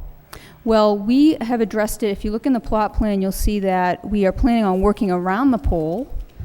As far as we know, we need to be 2 feet off the pole, and we would like, I was told by the building department that we could have a 15-foot curb cut, and then we would enlarge the driveway as it was in our yard, but at the curb, it would be 15 feet. Okay. and My that- husband does want to address that. And that curb does, from where you have it blocked off, it does extend about 3 feet of just, then you'd be leaving 3 feet of, like, kind of decrepit curb that's, Yeah, Right. that was pretty much destroyed by the plows over the years. yeah. It's pretty chopped up. I think when you cut that piece of curb out, you're gonna find that that end piece that goes to the ground falls out. Okay. And we're not sure how far that curb was originally. We've lived there 10 years, so we're not sure exactly. That curb has not been replaced since we've lived there. So we're not sure how far it was originally. But from that end that you saw today, Mr. Geary, you saw that there is no curbing from that point all the way around the Right. front of the garage currently. And then So it we becomes a have pretty concrete large- walkway, or, okay. Mhm, Right. And what would you intend to do with the concrete walkway? Pardon me? There's a concrete walkway, as you know, that goes into almost where your existing, like, Yeah, the concrete walkway starts at the garage and wraps around the property and then ends. yeah. We would probably cut the concrete and pave over it. Right, it looks like it has to come up, it's all broken up anyway. Yeah, that section is. Did you, Did you have any pictures of anything that, I've got pictures of the structure as well as a petition from the neighbors. could you present those to the board, please, sir? Thank you. Show them a picture of what we want it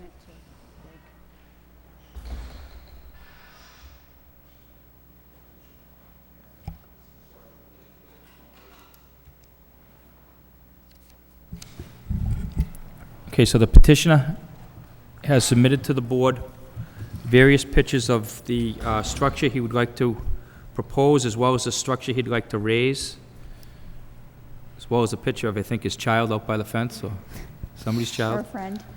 And pictures of the backyard and the fence and the existing state of the area and the garage that's going to be raised. So I'll pass those around to the board members. The petitioner has also submitted a list of neighbors, abutters who have approved the construction of this project. They approve this, they agree with this petition, and I can tell that it's signed by 12 people, and I'm looking at the addresses, and they all appear to be direct abutters to this property. And they all appear to be names that I have seen on the abutters list that accompanied this petition. I'll pass that around to the board members. What is your, if this were approved, what is your timetable for beginning this project? Well, we're planning on starting it in September, and as long as, you know, it probably will take about a month? Yeah, we're kind of at the mercy of the builder right Yeah. now. It'll be up to the general contractor. Okay. So we ideally would like it done by the end of December, but it really depends on the schedule of the contractor. Okay, so basically the proposal is to raise the 21 by 21 foot garage that's there and replace it with a 24 by 24 that's similar to Mr. Cassin's, which is across the street? Yes. That seems to be a similar concept. His yard seems to go down into Ames and sets back a little They're bit. very similar properties. Okay, do you know of any neighbors that have opposed this? I've spoken to all of them, and none of them have. Okay. Is there anything else you'd like to say? Well, we are a little bit concerned about the curb cut issue. My husband feels that, you know, when you put a garage in that's a double garage, most people have a driveway that is in fact the size of the garage. Of course, we have a telephone pole issue that's in the way. So in order to deal with that, we're going to work around it. And we were giving the instruction that we could only do a 15-foot curb cut. I think that's a max, Bob, isn't it? I think that's... In the neighborhood that where we live is what we were told, so. Right. So as long as we abide by that, we should be okay. Okay. And we have no authority over you moving a pole, relocating a pole, or anything like that, but... Right, right. I Now, know we that- also were told that we would have to replace the curbing along the edge, in other words, where our garage opening is right now, which is now just walkway, that we would have to put in a curbing there when we put the asphalt in the driveway. Right, I think that the board members may have made that as part of a condition anyway. Mhm, It just has okay. to be Yeah. consistent, and it would just look better for your property Right. anyway. Protects the garage, too. Okay, Do you have any issues? so you won't be affecting the utility pole at all, will you? Not if we can help it, no. Okay. Mr. Camacho? I have a question. Did you have some input from the engineering department? Yeah, Lisa DeMayo from the engineering department came, and she did have some concerns about the curb cut. And I was told that, when I called the next day to ask about it, I was told that apparently there may be a city ordinance about the curb cut being on the radius. So I assumed that she would bring forth that ordinance to your attention, knowing that we were coming here on this day. I didn't receive any correspondence with her regarding that. And I called for an update of any correspondence from engineering regarding any petitions for tonight, and there were none, so I assume that she maybe looked into the issue. I can only assume that she looked into the issue and did not have a problem with it, because I don't have anything to the contrary, and I'm not an engineer. And you don't know, you're not aware of anything, Bob? I wasn't sure if she had sent something down. I hadn't seen anything. Okay.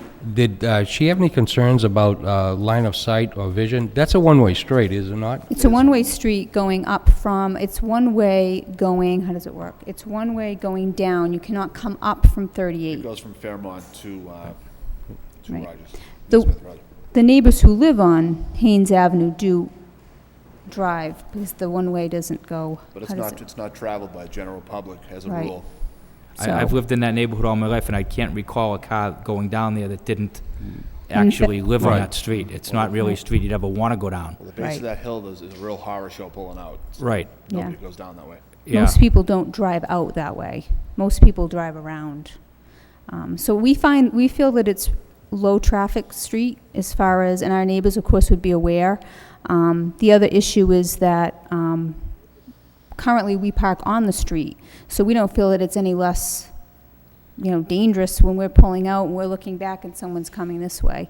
We would have actually, in some ways, better sight having our cars come out from this direction, because in we're going to the have a case of snow- whole area here to see. In the case of snow removal, it would be nice to have the cars off the street entirely. No, I think looking at the parcel, I think, if you didn't have a garage already there, and you didn't have your lot shaped the way it was, I think it would, possibly be a more difficult request. But you do have an existing, from my perspective anyway, you do have an existing garage that's been there for many, many years.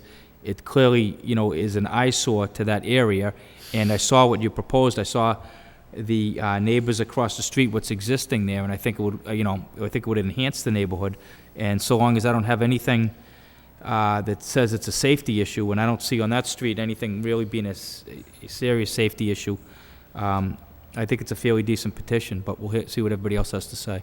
Is there anything else you'd like to add? Yeah, the reason I wanted to bring the driveway off to the side that I wanted to is, as you can see on some of those photos, they park the cars vertically in front of the houses on the end of Haynes Avenue.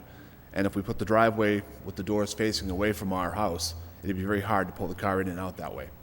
And in the wintertime, the snowbanks move that farther back. Right. And we don't have an issue with our neighbors parking that way, since they don't have, two neighbors in particular do not have driveways, But we so it wouldn't be makes able to get sense. out. Yeah, it would be difficult. Right. And the other issue is if we push back the garage and just keep the doors where they are, it obstructs the view of our neighbors' windows. So in other words, they'd be looking at the side of a garage, whereas we just turn it, it leaves their property the same. It doesn't affect their view, it doesn't block windows. So, we feel that we're trying to keep it best for the neighborhood so that it doesn't affect anybody else's property as well, the Okay. back of Ron's property. And I think if we're approved, at least a condition that I would want on it is that we, like we do with almost every other petition, you gave us pictures, and it helps us a lot to see what it looks like. We can look across the street and see the one that's there, but we don't know for sure what your builder's gonna build, so we just ask that prior to, prior to you pulling a building permit, you just submit to this board, and I'm not saying it's gonna be approved, I'm just saying that's what I would require, that you submit the building plans to this board so we can see exactly what's going to go there, because we don't know that you're going to change your mind or that you're going to change the pitch or anything like that, but we'd like to see that, so. Okay, is there anything else you'd like to say? No. So when we submit the plans, do we need to come before you again at a later date? Or Yeah, do we I'll just address it send as them we in? go further in this hearing. Okay. I'll talk to you about it again. Okay. If it goes that far. Anybody here wishing to speak in favor of this petition? In favor? Mr. Casson?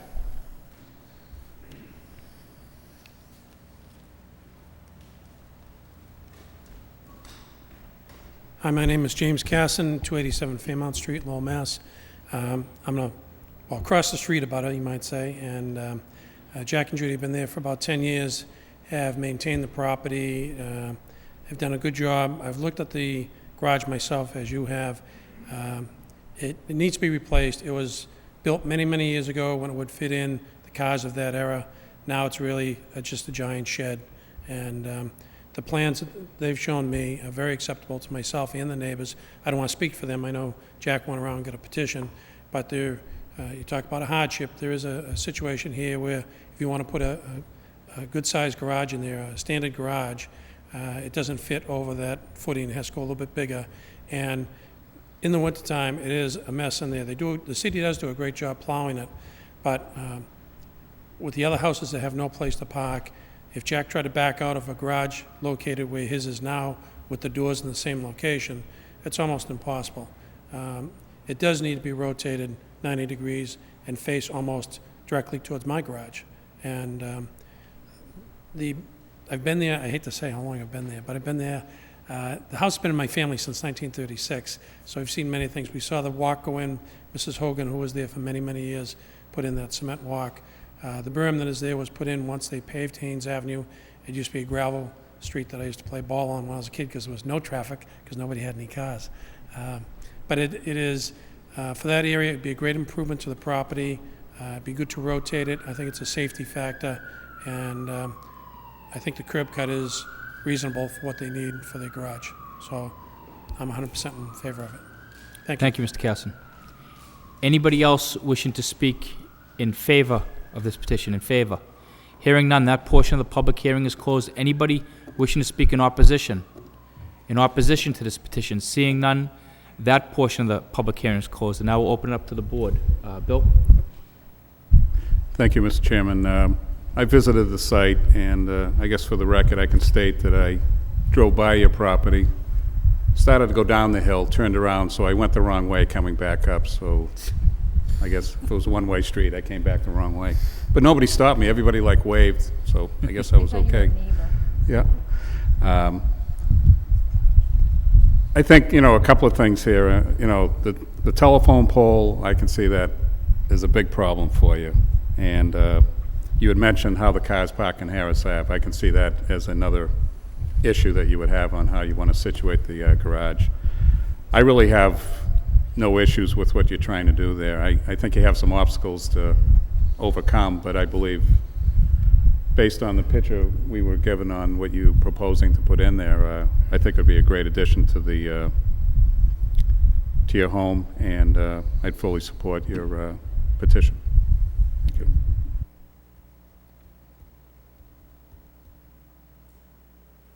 Okay, thank you. Vesna? Thank you, Mr. Chairman. Just a couple of things why I'm going to approve or support this petition. One is that there's a hardship here because of the shape of the lot.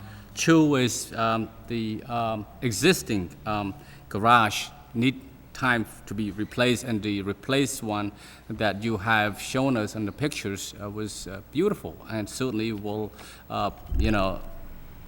add on to the beautification of your home, not just your home, but also the surrounding area. Three is because it's going to take the car off the street. Certainly, less a car on the street. Now you have a garage, so that's the reason why I'm going to support this petition, Mr. Chairman. Thank you, Vesna. Corey? Yes, through you, Mr. Chairman. I'm in agreement with Mr. Noon. I'd like to commend you. You have a very well-maintained home, and you are in definitely need of some off-street parking. Okay. Now the garage is existing. You have one in there, but nothing off-street at this time besides that one, which basically I don't know if you want to park your car in there. It's very dilapidated. You're certainly in need of an upgrade over there, and this board is willingness to help you. But Mr. Commissioner, may I ask you a question regarding the curb cut? Will the engineer's office intervene and work with her on that? I'm sorry, would you repeat that last regarding part? the curb cut? Yes. Okay. What was your question? Will the engineer's office intervene and work with her regarding the curb cut? I know there's been some discussion, and I'm a little surprised I don't see anything on paper. I agree they have some obstacles to overcome. That doesn't make it's not doable. I think it is too. I think those items, whatever they need to be addressed, and the curb cut is one. That would be part of a building permit, correct? Yeah, we would look into all of that to make sure the best possible solution could be made for this particular situation. It's a little unique. Okay, so we do not need to make that a condition, you're telling me, regarding the engineer's office. The applicant made reference to a special ordinance or something on the books with regards to curb cuts on a curve or a bend in the road. I haven't seen it, but we'll certainly address it. If there's anything that I think is serious enough that warrants this to be revisited here, which is a little unusual, if this board were to approve this. I mean, I would certainly do that, but I think if anything would come up, that's something that myself, the applicants, and the engineering department should be able to work out. Okay. Yeah, well, I'm certainly in favor of the petition. I think we can make it work for you. How about, do you have any intentions on doing any fencing? Now, where the entrance is now, it's going to be the side of the garage, correct? Correct. So would you have any intention of doing any, maybe some continuing the fencing? I think around, making it, I think would definitely improve this project. What we're going to do is, on the house side of the driveway, we're gonna change the fence from a 4-foot down to a 3-foot and run that along to the edge of the garage, just for containment of the children. Okay. And for the other side, we're gonna probably run around the sidewalk up to the other side of the garage. Okay, that works. And as the chairman stated, we would like to see a rendition. I mean, your pictures give us an idea. Mr. Casson certainly got a nice garage, that's for sure. But we wanted this to match your house as well, not Mr. Casson's. I'm sure you're aware of that. So once you hand in the rendition, I'm sure there won't be any problems, and we'll get this project through for you. Thank you very much. Thank you. Okay. Kevin? I think this is a good project. I mean, there's some challenges with the telephone pole and the curb cut, but I think that can be managed. The garage definitely needs to be replaced. It's in disrepair. You've got support for the neighbors, so be in support of this petition. Thanks, Kevin. Rick? I agree with my fellow board members. It's in need of replacement. I think it fits on the lot, like you said, with the people parking on the other side of the road and stuff. The curb cut, if it's a problem, it's got to go through Bob and the engineers anyway. So I'm in favor of it. I think it's you do for a little change over there. Okay, thanks, Rick. And I already told you what I had to say. I'd just say the two conditions that I would suggest to the board is the first one, that we just see a set of building plans prior to you starting construction, and by that you just submit them to the board, and you come here and, like you saw tonight, we'll look at them and approve it. I'll try to take you out of order, so if it's a long night, you don't have to wait all night for something as simple as that. We'll get a chance to look at those plans before you come back, if they're here in time. And the second one is that you just continue the curb where it's taken out, as per building department's suggestion. Okay, so we don't know how far yet? All the way to the other end of the garage? I think that's, whatever would make sense. That's why I said we'll leave it up to the building, as to the building department's discretion. And I think it's whatever aesthetically looks right, or if they have a reason for continuing that Cape Cod berm further. But I don't think it would be any further than what we saw right there, and I don't think it's very expensive. But I think it might contain the water flow, or whatever the purpose of it is. So my only condition would be that you just continue the berm per the building department's suggestion. Okay. What we'll do is we'll consult with engineering and make sure we get the best possible configuration for that area. Okay. So those would be the two conditions I would propose. Yes, I'm certainly in agreement with you, Mr. Chairman, on those issues, for sure. Any other discussion from the board? Okay, and entertain a motion. I'd like to make a motion to approve with the following conditions: that the petitioners, before construction, submit drawings, building plans stating the rendition of what the garage is going to look like aesthetically. That's what we want. Just want to make sure it matches the house, matches the neighborhood. Very small obstacle, I'm sure we can work out. So we can get those to the building department whenever they are ready, and they'll to come back to this board for approval before construction. Secondly, regarding the curb cut, to continue the curbing at the beginning of the garage to the rear of the home. Mr. Chairman, is that how you want to state it? I would say just to replace the curbing as per recommendations of the building department and engineering. Okay, to replace curbing as recommended by the building department and the engineer's office. Okay, need a second. Second. Roll call. Mr. Bailey, approve with conditions. Mr. Belanger. Approve with conditions.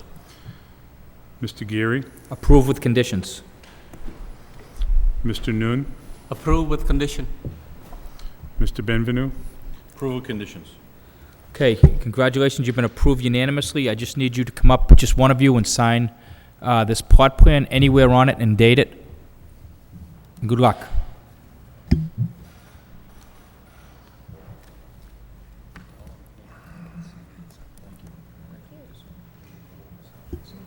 Okay, good luck. Appreciate that.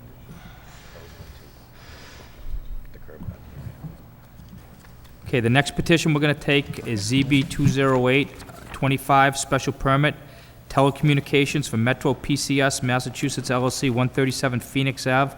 This is a light industrial zone to allow the co-location onto an existing tower and the installation of the related equipment for Metro PCS according to section 7.6 of the zoning ordinance, telecommunications facilities. Would a representative please address the board?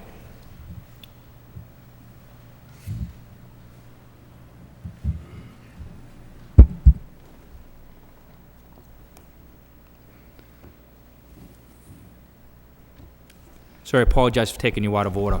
Oh, that's okay. Good evening, members of the board, chairman. My name is Andy Candiello, agent here on behalf of Metro PCS. Also with me tonight is Darren Goldsmith. He is a radio frequency engineer at Metro PCS, the brains behind the operation. I'll tell you a little bit about Metro PCS before I get started. Metro PCS takes a different approach to wireless communication service. They provide a cell phone service to the general public, similar to some of the other carriers that you may be more familiar with. What makes them different is the plans that they provide and the rate at which they provide them. Metro PCS's plans, service plans, range between $20 and $50 a month. All plans are month to month. There's no long-term contracts associated with these, and they're unlimited usage plans. So they're very attractive to individuals on fixed incomes or limited incomes, or any individual who wouldn't want to be involved in a long-term contract. Metro PCS is an FCC licensed wireless communications provider. They've done very well in other parts of the country. They started out in the South, Florida, Dallas, Texas.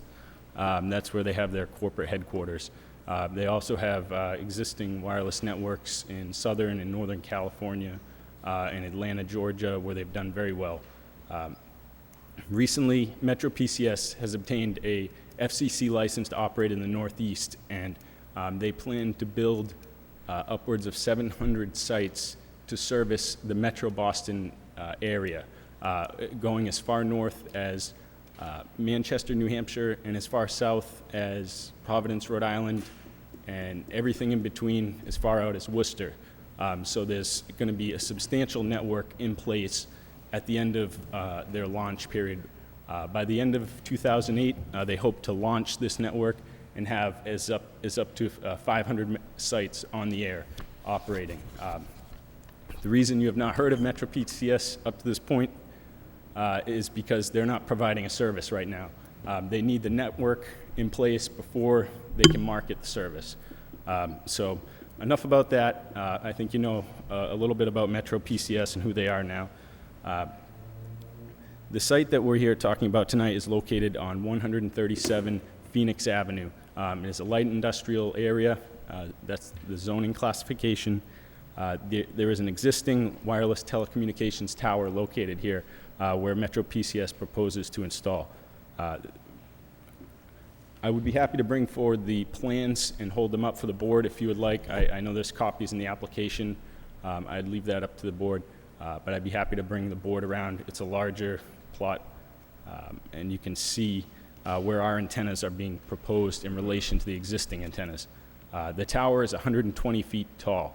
Our antennas are proposed to be placed at 90 feet on that existing tower, and all of our ground equipment will be placed within the existing compound. Metro PCS proposes to utilize equipment cabinets, which are a little smaller than your average refrigerator, and proposes to place 4 of those cabinets within their 10 by 16 lease area. We have a lease in place with the tower owner, who is AT&T, and Metro PCS has gone through the bylaws and feel as though we comply with Section 7.6, the telecommunications bylaw, which encourages co-location on existing structures. We're not proposing any new structures, and therefore minimizing the impact of this installation for the city of Lowell. And I think after Metro PCS has a presence in Lowell, I think it's going to be a great service for the community, and it's going to provide a good alternative to existing wireless services. If you have any questions in regards to coverage or anything like that, I'd be happy to forward them to Darren. He's a radio frequency engineer and can probably speak to those better than I can. Okay. So at this point, I think that's all I have. Thank you, sir. You're welcome. Okay. Anybody wishing to speak in favor of this petition? In favor? Seeing none, that portion of the public hearing is closed. Anybody wishing to speak in opposition? In opposition, hearing none, that portion of the public hearing is closed. We'll open up to the board. Bill? Thank you, Mr. Chairman. I visited the site, and obviously it's a tower in a light industrial area. I appreciate the applicant giving us a little background on who PCS is.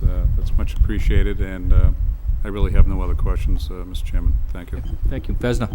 I remember voting on this project similar to this one, the mobile, the next tower, and the singulars. Is this the same location as those tower that already exists? I'm sorry, could you repeat that The question? location, the proposed location here, is it the same one as the singulars and the mobile? Yeah, if I could approach the board, I could bring up a full Yeah. There's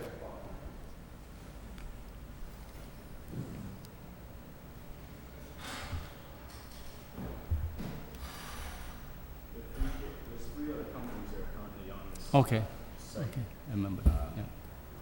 Here are the antennas, 1, 2, and 3.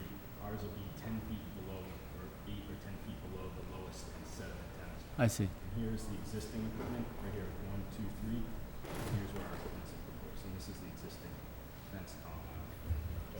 So there's not going to be any structures, the structure already exists, right? Yeah, the structure's already there. We're not increasing the height or expanding the security compound at the base of it. How many antennas going to be there for your? I'm sorry, there's 6 antennas. 6 antennas are proposed with this application.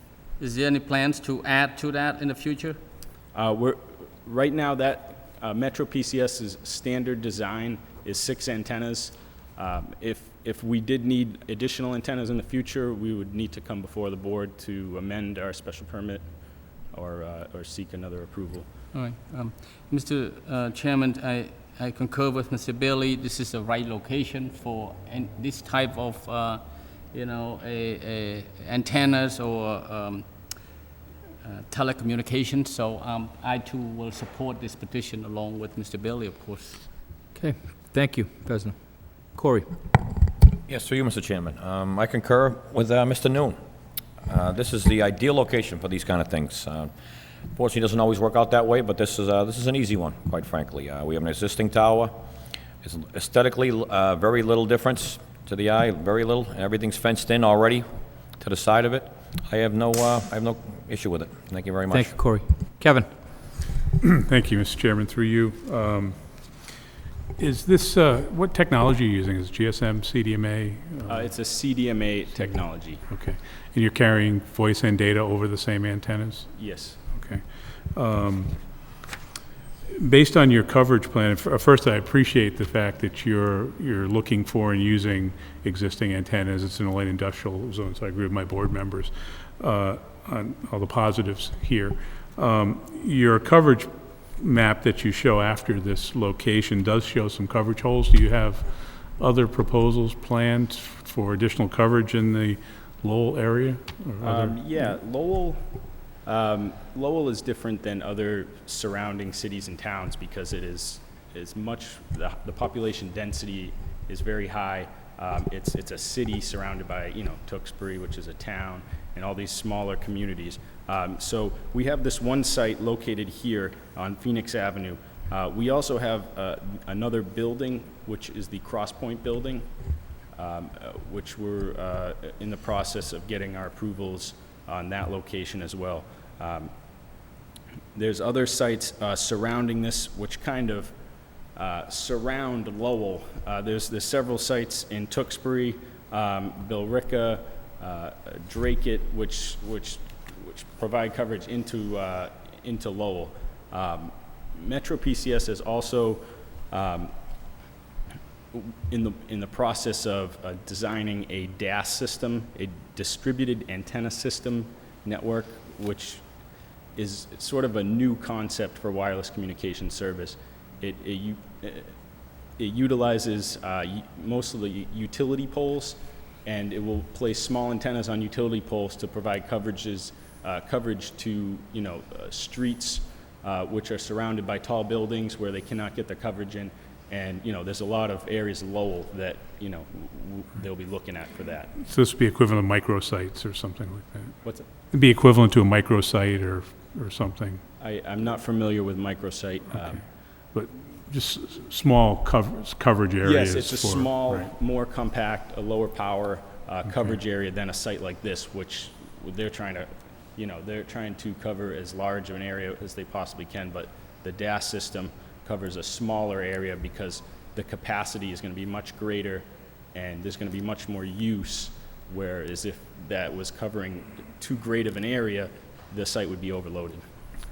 And have you had those discussions with the city at this point? No, not that I know of. Okay. I personally am not handling the DAS project. Another firm will be handling that, and I imagine they'll obtain all their approvals through the board. Okay. Great. No questions? Oh, a couple of other questions, I'm sorry. Your fixed line communications, will you use existing wired network or using microwave? What's your backhaul? No, I believe at this location they're using Verizon, the hard line. So you use existing telecommunications? Yes, I don't think they're proposing to utilize a microwave antenna, Right. not that I know of. There's nothing in the plans here, I just wanted to be clear, there's nothing Yeah. showing it, okay. Let me take one more look at the plans, but I don't think, I believe the existing microwave equipment there is a carrier. I don't think it's a fiber tower.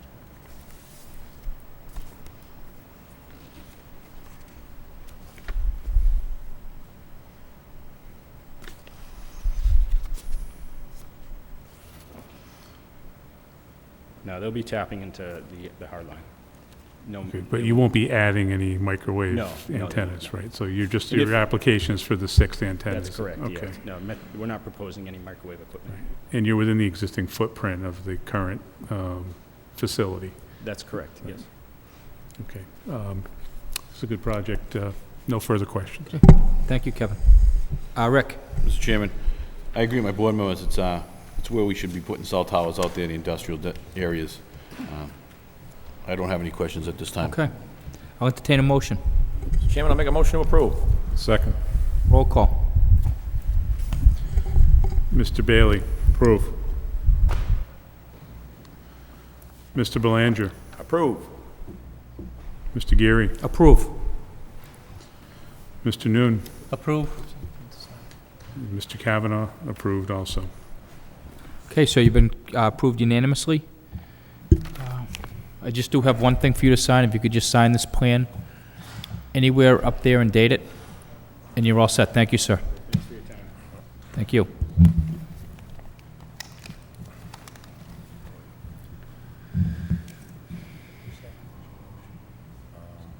That's a good question. No, I think, yeah. Thank you. You too. Okay, our final petition of the evening, ZB 2008-29. This is a request for a variance from Abdel Fattah Khalad, 142 First Street, and this is located in a traditional two-family district. The petitioner is requesting to maintain an existing two-family dwelling with insufficient land area per dwelling unit according to Article 5, Section 5.1, and without the required off-street parking according to Article 6, Section 6.1.4. Would a representative of 142 First Street please address the board? Good evening, sir. Yes, good evening. Could you state your name and address for the record? Yes, my name is Cal Abdel Fattah. And your address, sir? My address is 1280 West Street in Rentham, Massachusetts. West Street where? In Rentham, Mass. Rentham? Yes. Okay, sir. Well, I've been owning the property at 142 First Street in Lowell, and I lived there for approximately 5 years in 1995. And I believe I purchased it somewhere in 1994, so pretty much I've been owning the property for approximately 14 years. During this period, I purchased a property from a gentleman that owned the house for 28 years prior to that, to my purchase to the home. The house is pre-existing two-family house back in the 40s, and it has all the element and the shapes and the designs of the two-family, and has always been maintained that element. I recently just went through some remodeling of existing old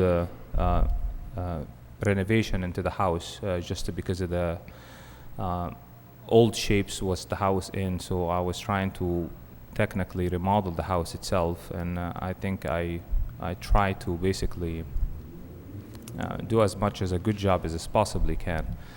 The other thing is basically I did create a parking, which is very good for the city. I actually for snow plowing, so actually people will park, so that actually will help you, because on that street in particular, most of the people really doesn't have that much of a parking, except maybe like few other people that maybe, so mostly they park on the streets. But I really don't know, I don't have much to say except that it's basically it's a grandfather house since the 40s, and from what I understand, if no complaint has happened in the last 20 years or whatever, I believe that basically such existence should be placed. I'm in the real estate business, and I've been reading some about this stuff, and I learned that if no one have complained that the house, whatever, has been switched in any way, shape, or form in the last 20 years, then the pre-existing condition should remain. Especially that in the assessor office as well. The house... in the what office, sir? In the assessor office, they are basically charging me as a two-family on my taxes, you know. Is it being used now as a two-family? Yes. It has been always used. Since I used to live on the first floor, and I always have. The previous owner of the property has the same situations prior to me. And like I said, the house has been an existing grandfather back in the 40s, you know. And at some particular point, they had a barn next to the house, and they subdivide the land itself, and they basically sold them separately. I believe that maybe happened about approximate 15 years ago. And that's it. So I would like to see if the board can approve me for the pre-existing, just to clear up the fog on that particular house, and that's all. Okay. I think the assessors are, I'm confused as to, when I read the application, as to whether it's a two-family right now or a single-family. The assessor's office assesses you as to its use, not as to its legal definition as to what it is right now. If you're using it as a two-family, you'll be assessed. That doesn't mean that it's legally a two-family, from my understanding. I can understand where you're coming from, but if you look into the record of the assessor office, and you look into the record of the maps, what do you call it, of the city itself, you will find out that the house, it was a two-family back in the 40s. It was already used as a two-family for quite some time, is before I come along, you know. The house is basically, it's one big house next to a smaller house, and that smaller house was technically some kind of a barn attached to it, and then they subdivided the land at one particular point. But that does not change the fact that my house remained two-family because it was always like that from grandfather. I guess the concern at least I have as a board member is that if it was a two-family, you wouldn't need to be in front of us right now because you'd have a two-family. No, I purchased the house, what do you call it? You're absolutely correct. At one particular point, when they divided the land, they switched the house and they changed the record on the city hall, basically into a single family. Right. It basically it kept all the element of, like I said, of the two family, and I am trying basically, the house has been always rented as a two family, like I said, from previous generation before I was even here, you know. So what I'm trying to say, I'm trying to maintain that element that existed in the house, because it's a grandfather. In the same time, I'm just trying to basically to clear the fog on that, and just basically I should have maybe come much earlier. It would have been much easier, I guess. So, you know, I never thought that I was requested to basically to come in and just to clear that fog. So I'm just trying to follow the rules. That's all. And I understand what you're trying to do. I know why you're trying to do it. You've used it as a two-family, but I visited the site today, and I've got some issues. Maybe you can answer some questions for me. Absolutely. But I don't know what you've done inside. I obviously didn't go inside the house, but I can see from the outside, whatever you tried to do with the parking and the retaining walls obviously didn't work. I mean, there's a big problem there. You have to recognize that, right? I mean, you've got these big, almost commercial concrete blocks to retain part of that porch when you have exposed sonotubes that aren't really even into anything at this point, and you have a completely crumbling retaining wall of smaller bricks that can no way retain that wall. I don't know who did it, but you should get your money back from whoever did that work. All right. You would like me to answer? Yes. Okay. Well, first of all, there is an engineer. The parking itself has got nothing to do with the pre-existing condition of the house is two-family. I did that as an extra bonus, actually, just basically because I had to. What do you call it? At one particular point, about 3-4 years ago, the sewer pipe was in, what do you call it? Running from the house to the street. It's a Constein and has all the roots run to it, and it basically it got busted. So in order for me to do it, I have to get an excavator and excavate the whole mount and remove all this stuff, and it was a very difficult corner to really do it. When I did that, I came up with the idea just to create the parking. But to answer your questions, so I don't want to have that the parking issue is I did it for the two-family. The house, I'm looking at it as a two-family without the parking issues. The parking I did it is basically as an extra bonus, and it will actually help the city because when it comes down in the winter time, usually they push the snow and basically block the cars on the streets, and usually they had to shovel around them. Right now, the trucks from the city can clean the street much easier way if people can be off the street. So it will help. The other thing is regarding the concrete, there was an engineer was designed and what do you call it, and has been approved. And the reason for the concrete blocks is basically to support. I'm just so I know, because I want to know who approved that, just so. You're talking about the concrete wall, correct? Yes, I want the whole retaining wall, the parking area. No, the concrete wall was meant for basically to not to have what do you call it, cause any damage to the foundation because it's a stone wall. There is two ways of doing it. One is to either create a foundation for the house, but I have to dig 4 feet or 5 feet deep.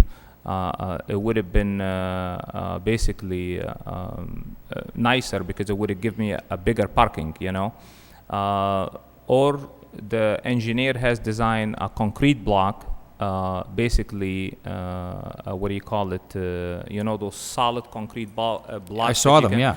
Yeah, exactly. Actually, the one I actually used was even better than the one he even offered on the plan itself. And they came into the site and they approved it, that there is no cause or anything. Who's they? The Dempsey Group. It's Dempsey Group. Okay. It's a company it's a construction company. It's in Mansfield, Massachusetts. And they basically a construction engineer. They came in when I was building the, before and after. Okay. Can I just ask a question to the building inspector? I would like to add something, if you don't mind. If regarding that small retaining wall that you was talking about, that's not holding anything. That's just part of landscaping. So it's not holding anything whatsoever. Well, what I saw is, and I don't know if I just got it on a bad day, but I was there today and I saw under the stairway that you have leading up, I'm not even sure that that's the code, but underneath that you have exposed sonar tubes that don't seem to go to anywhere. That seems like that's a hazard. You have pieces of stone and brick that fall into. It seems like that's an immediate hazard to anybody walking by there. And as far as creating parking, I don't know how you can comply with any parking regulation, because it seems like any vehicle would be sticking out into the sidewalk, and you have to be. I'm not sure of the exact footage away from the sidewalk, but you can't cross over the sidewalk, and I don't see how you can park a vehicle there that will fit.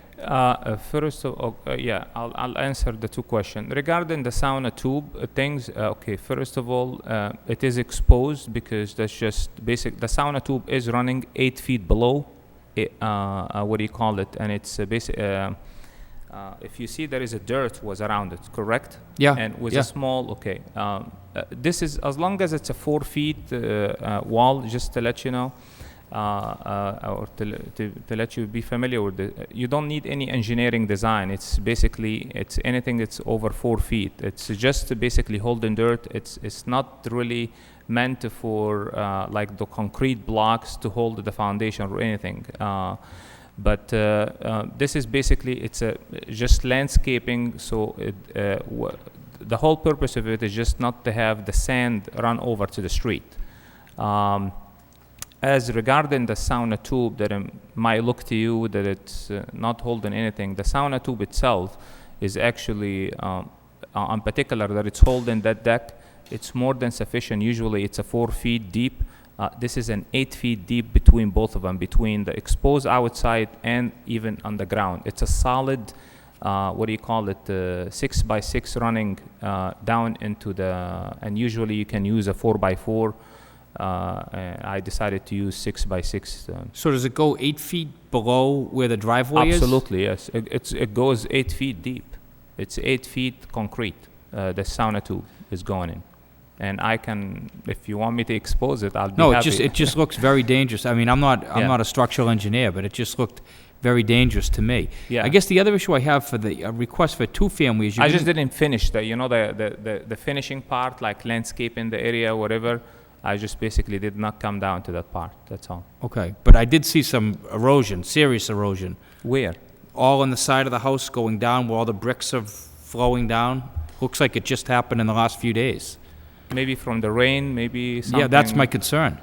If it's not, if you have a retaining wall that's actually not retaining properly, then you've got a problem. And to us, it's just a safety issue with the area, and to park cars there, those cars would be, clobbered by bricks. Whatever that needs to be done for me to correct it, I'll be happy to correct it. But like I said, those blocks, they usually intended that they sell them at Home Depots or Lowe's for landscaping. They usually intended to go automatically up to 4 feet with no problem, with no engineering design whatsoever.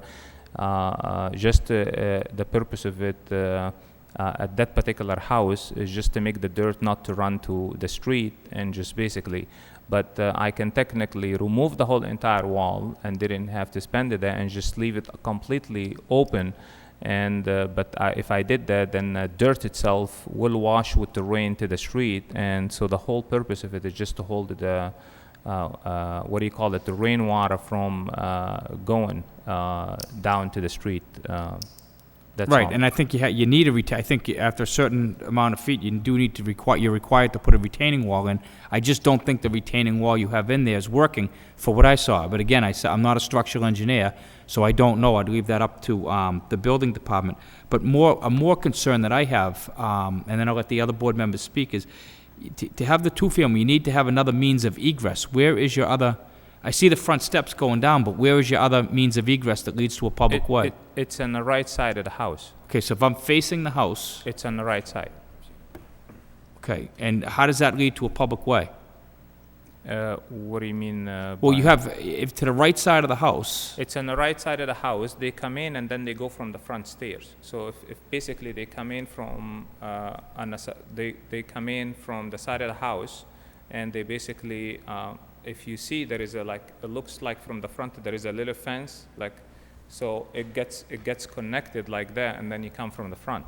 but how do you get, I understand how you get out of the house, but how do you get from out of the house to a sidewalk to a public way? Meaning, how do you get from that side of the house to the street? I mean, you can't jump down that wall. I didn't see any means of egress to the street. No, there is. The main front stairs is the main egress. You do have. But I'm two- talking about your second egress. Where's the yes, second? the second ones. Yes, there is actually more than one. On the first floor, you have the main one coming Yeah, down. I know If the you big look- stairs going up, right? Yes, correct. If you're looking at the house, you have two of them. Okay, well, actually, you get three total. Okay, you got one on the left side of the house. You have the deck, and you have egress over there. Okay, and you have on the right side of the house is technically there is a stairs. If you would have walked around the property, you would have seen there is another set of stairs on the right side of the house.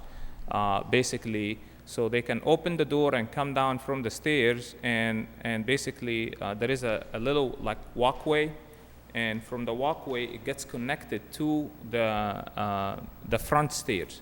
So the front stairs has an opening, on the side opening. So they come in from the side, an L shape, and then goes down. Okay, no, I did see that. I don't know if that's a sufficient means of egress, but I did see that. I guess my concern is that whole front stairs area. No, there is actually two on each side, both sides. The right side has an egress, and the left side of the house has an egress, and the front of the house has an egress. So where does the left side go? Where does that go to a public way? If I'm facing the house on the left? It's okay. The left one is the one that runs down to the parking area. But how do you get from the yard to the parking area? Okay. Are you talking about? I have not put a set of stairs on the parking. What do you call it? If the board wants me to put a set of stairs over there, I have no problem, and that will basically make a third accessible. I already have two, the front one and the right side. If you want me to add another one. Well, I'm just pointing out some of the things I saw. Maybe the Absolutely. commissioner can address them. Bob, I did see the right side of the house, but I see that, a means of egress connects to the main means of egress. Is that sufficient, or are they required to go on a sidewalk to a public way? The real issue on any means of egress from our standpoint is the left side of the house, which is a second means of egress for the first floor. The second floor has two means of egress, one at the front. Actually, it's a common means of egress for both, ingress and egress. And the second floor has a new second means of egress that he created, which wasn't there before. My concern, if you're looking at the plot plan, the lot line going down the left side, if a fence were to be put up there and someone were to egress from the left side of the house, there's no way of getting down to the parking area in a public way. And in the same respect, there'd be no way for a fireman to get up there to provide assistance from that area if the main ingress were blocked. Yeah, no, I have that concern. I mean, I looked at any way to figure out how you could make this work. I just don't know how. No, it's very, do you would like me to answer that? Just all I have to do is basically, as you can see, the retaining wall for the parking itself, it's only 3 feet. So if I use pressure-treated steps, there will not be more than four steps with a railing into the parking, and that will create escape for them. If the board would like me to do that, I have no problem. I'd be happy to do it. Okay, well, I've just said what I thought. I just had it on my mind, and I wanted to make sure I hit on everything. I'll be honest, I was planning to do it anyway. I just didn't get to it, that's all. Okay. All right, is there anything else you'd like to say, sir? No, I'm technically fine with that. Okay, I'm just going to read this. This is from the Board of Assessors. This is just something from, to the Commissioner, Mr. Camacho, from Susan LeMay, the Assessor's Office. And it says, please be advised that on April 18, 2008, my Assistant Assessor, Ryan Rondeau, and I conducted an interior inspection of 142 First Street owned by Mr. Fatah. During this inspection, in which Mr. Fatah was present, we found this property to be a 2-unit dwelling, 1 unit on the first floor and 1 unit on the second floor. Also be advised that this clarification for tax purposes has been changed from a single-family dwelling to a 2-family dwelling. And like I said before, sir, that's a classification for use. They're taxing you for your use. So I guess my question to you is, if you have an answer to it, show me something where you're an existing 2-family legally. The assessor office record and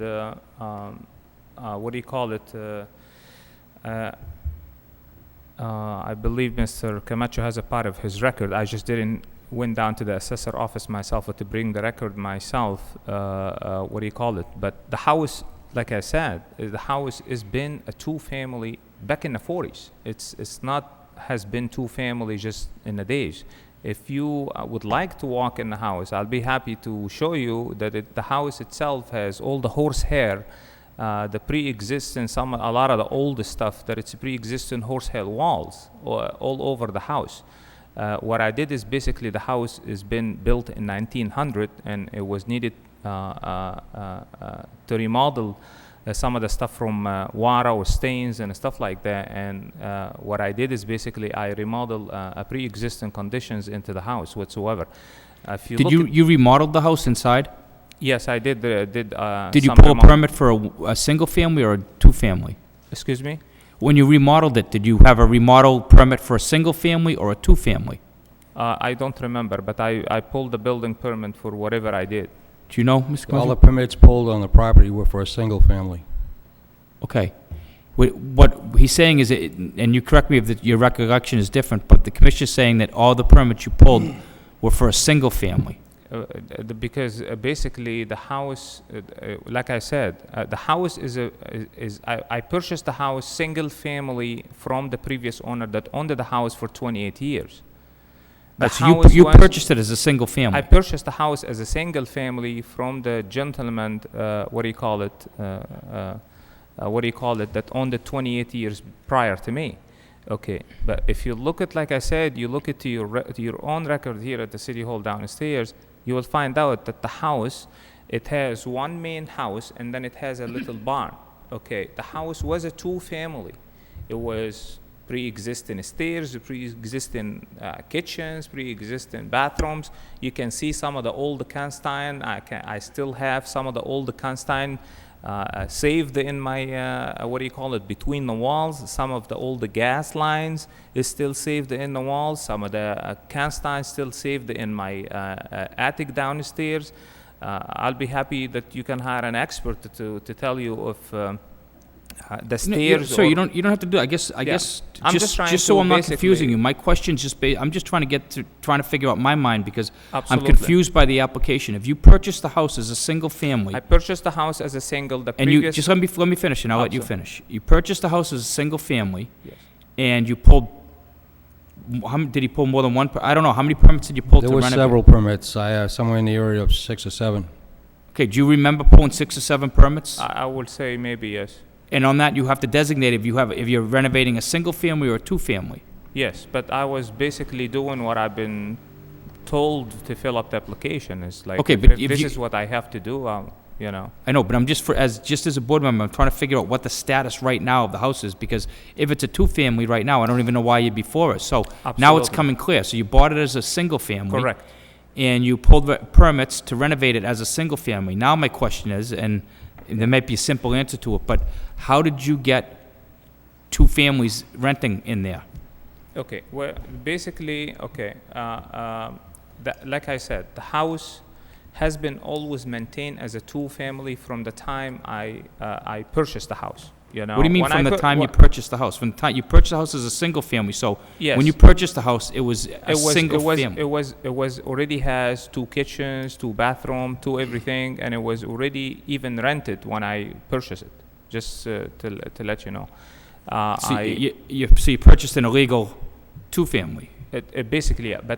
But like I said, if you go back, I do agree with you from the sense that you're looking at it.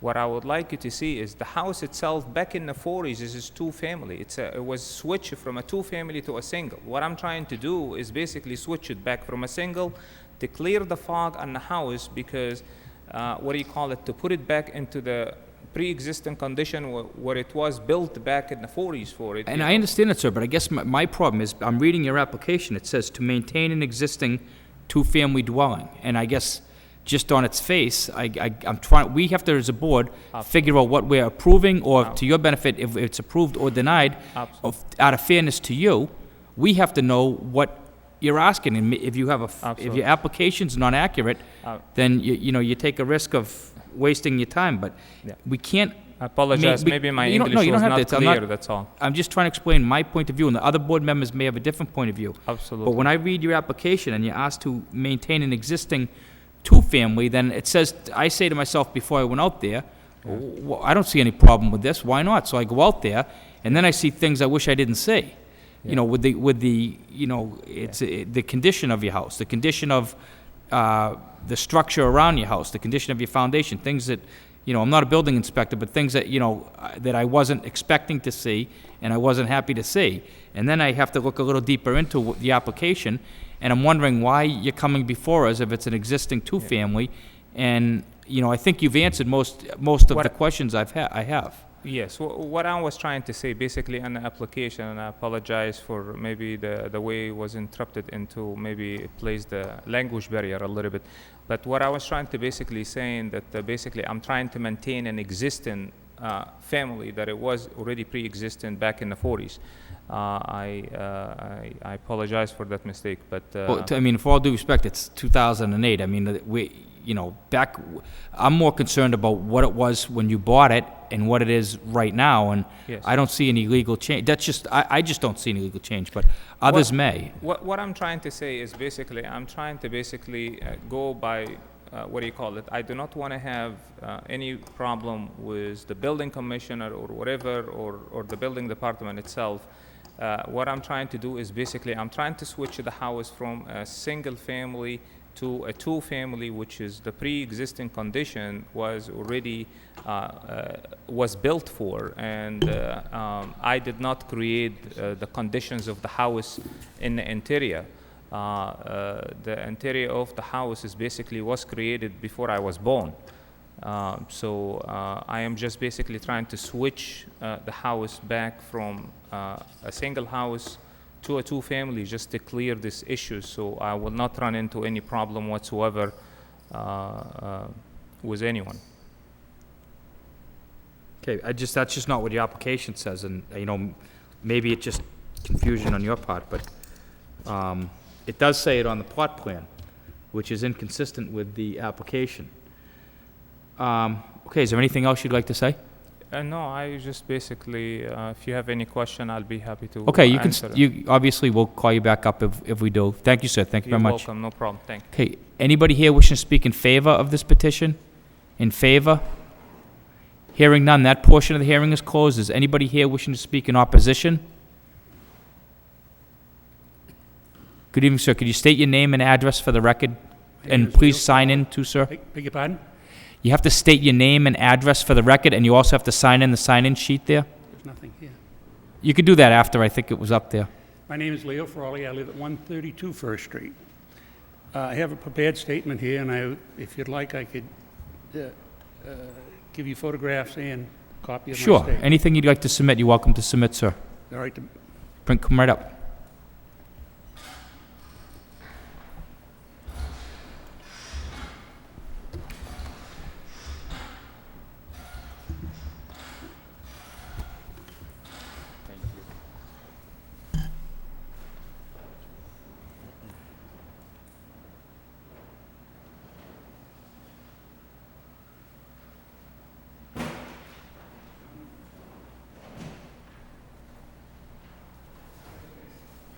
Sir, you're welcome to read this yourself into the record if you'd like. Did the applicant get a copy of this? Beg your pardon? Did you give the applicant a copy of this? I do not have a copy except the one. Okay, he can have one of the board members' copies. Sir, you're entitled to read a copy of this. You can have my copy, and I'll listen to what Mr. Frawley has to say. Thank you.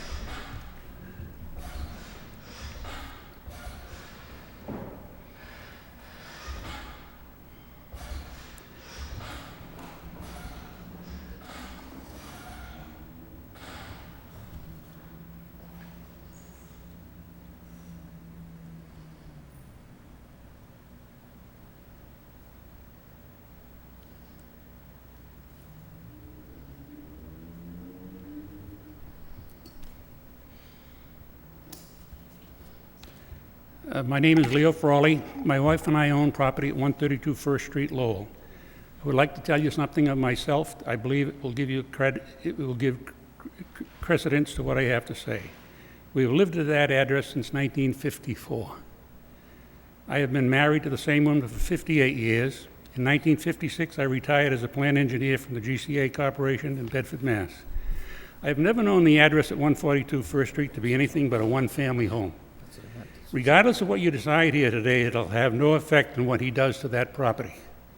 One glaring example of his willingness to disregard the building code is that he doesn't have a certificate of occupancy for that building, and yet he has families living there right now. Without a permit, he has added a room to the back of the house. Without a permit, he has dug up the street to repair sewage lines. At one time, the house had a cease and desist order to attach the house because he failed to comply to building department codes. At one time, the house stood idle as a condemned piece of property with a large black X on the door. It was one of 5 buildings in Lowell at the time condemned. The building department wanted him to use concrete cast blocks of a certain size. He decided on his own to use a block half that size. The consequences of this decision is that recent rainstorms have washed a portion of the wall down. The whole area is a safety hazard for the children and others living there. Every rainstorm, silt washes down the sidewalk and street.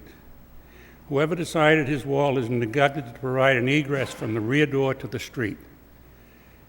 Presently, the tenants use the neighbor's stairway to gain access to the street.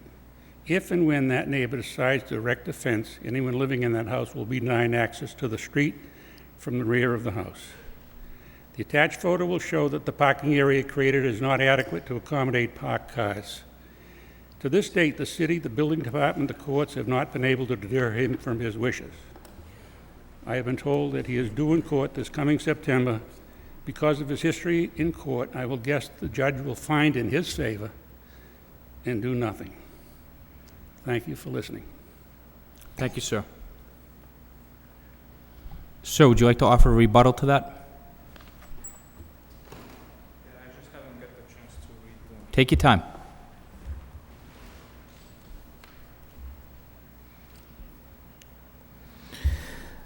I would like to basically comment when he basically is trying to speak on behalf of the building department, want me to use a concrete cast block for a certain size, and then I decided on my own. Like I said, back again, the whole purpose of basically the I do not know what he's talking about, but the design that I submit with my building permit is technically, and the main thing here is actually for the big block that it's basically, that I put in. There is, like I said, there's 2 ways of doing it. One way, I could have used a 10-inch, like you do a foundations, and it goes deep 4 feet, okay? And basically, it would have actually created a much bigger, it would have be drawn deeper into my house. That's one way. The second way, which was actually the Dempsey Group has designed, and they've been in the business, and you're more than welcome to contact them. They basically designed even a less concrete wall. And what I did is I actually, they had, before I had to build or purchase this wall, technically it has to bypass the engineering. I am not an engineering myself, but I am familiar with some of the stuff. So I did pass it, and he agreed that it's more than sufficient. And the purpose of the concrete wall itself is just for the foundation. It's got nothing to do with any of, like you said, you visited the house itself. The rest of the landscaping on the left or on the side, anything below 4 feet, you do not need any engineering whatsoever. Any homeowner can basically build a blocks and put them in. It does not require to be in a certain size whatsoever in any way, shape, or form. Anything it's over 4 feet, then you can basically technically might need it to have what do you call it, an engineer to design it, and which is basically what I did here. It was designed, it was approved, and it was passed by the engineering, and all it needed to support to the front. It does not need support to the whole entire house, and it did the purpose, and that was it. So for him to basically say it was a safety hazard, it's I am willing to basically to challenge that by having the city hire their own engineering, and they basically say I was called for a less concrete wall that is 2 feet by 3 feet, and I actually built a bigger one.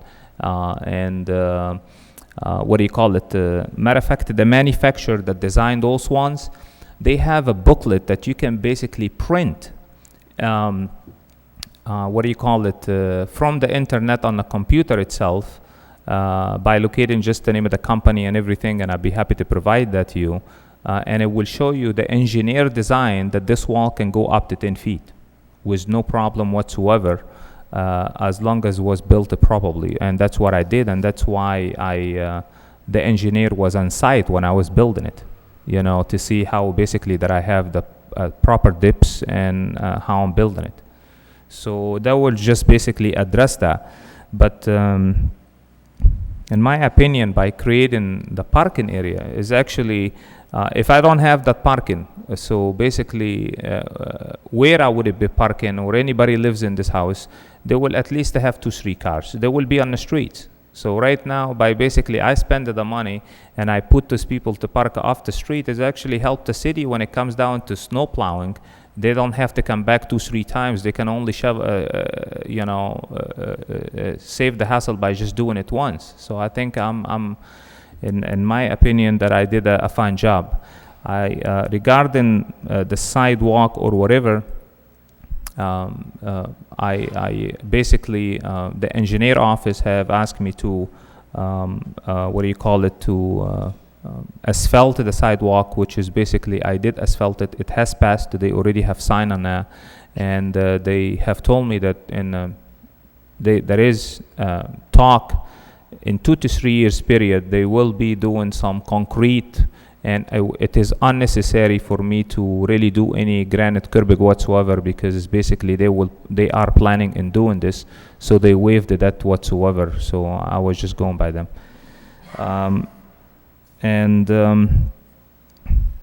The other thing, like I said, and I'm trying to really,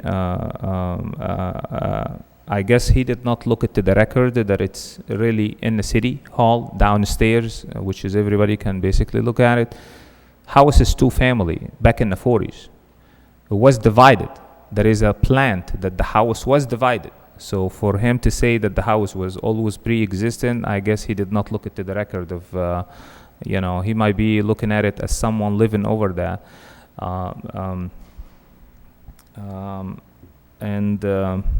But that's basically the main issues that I wanted to concentrate, that the house was built originally There is a record that the house was a two-family down here, downstairs, and I purchased the house as a single.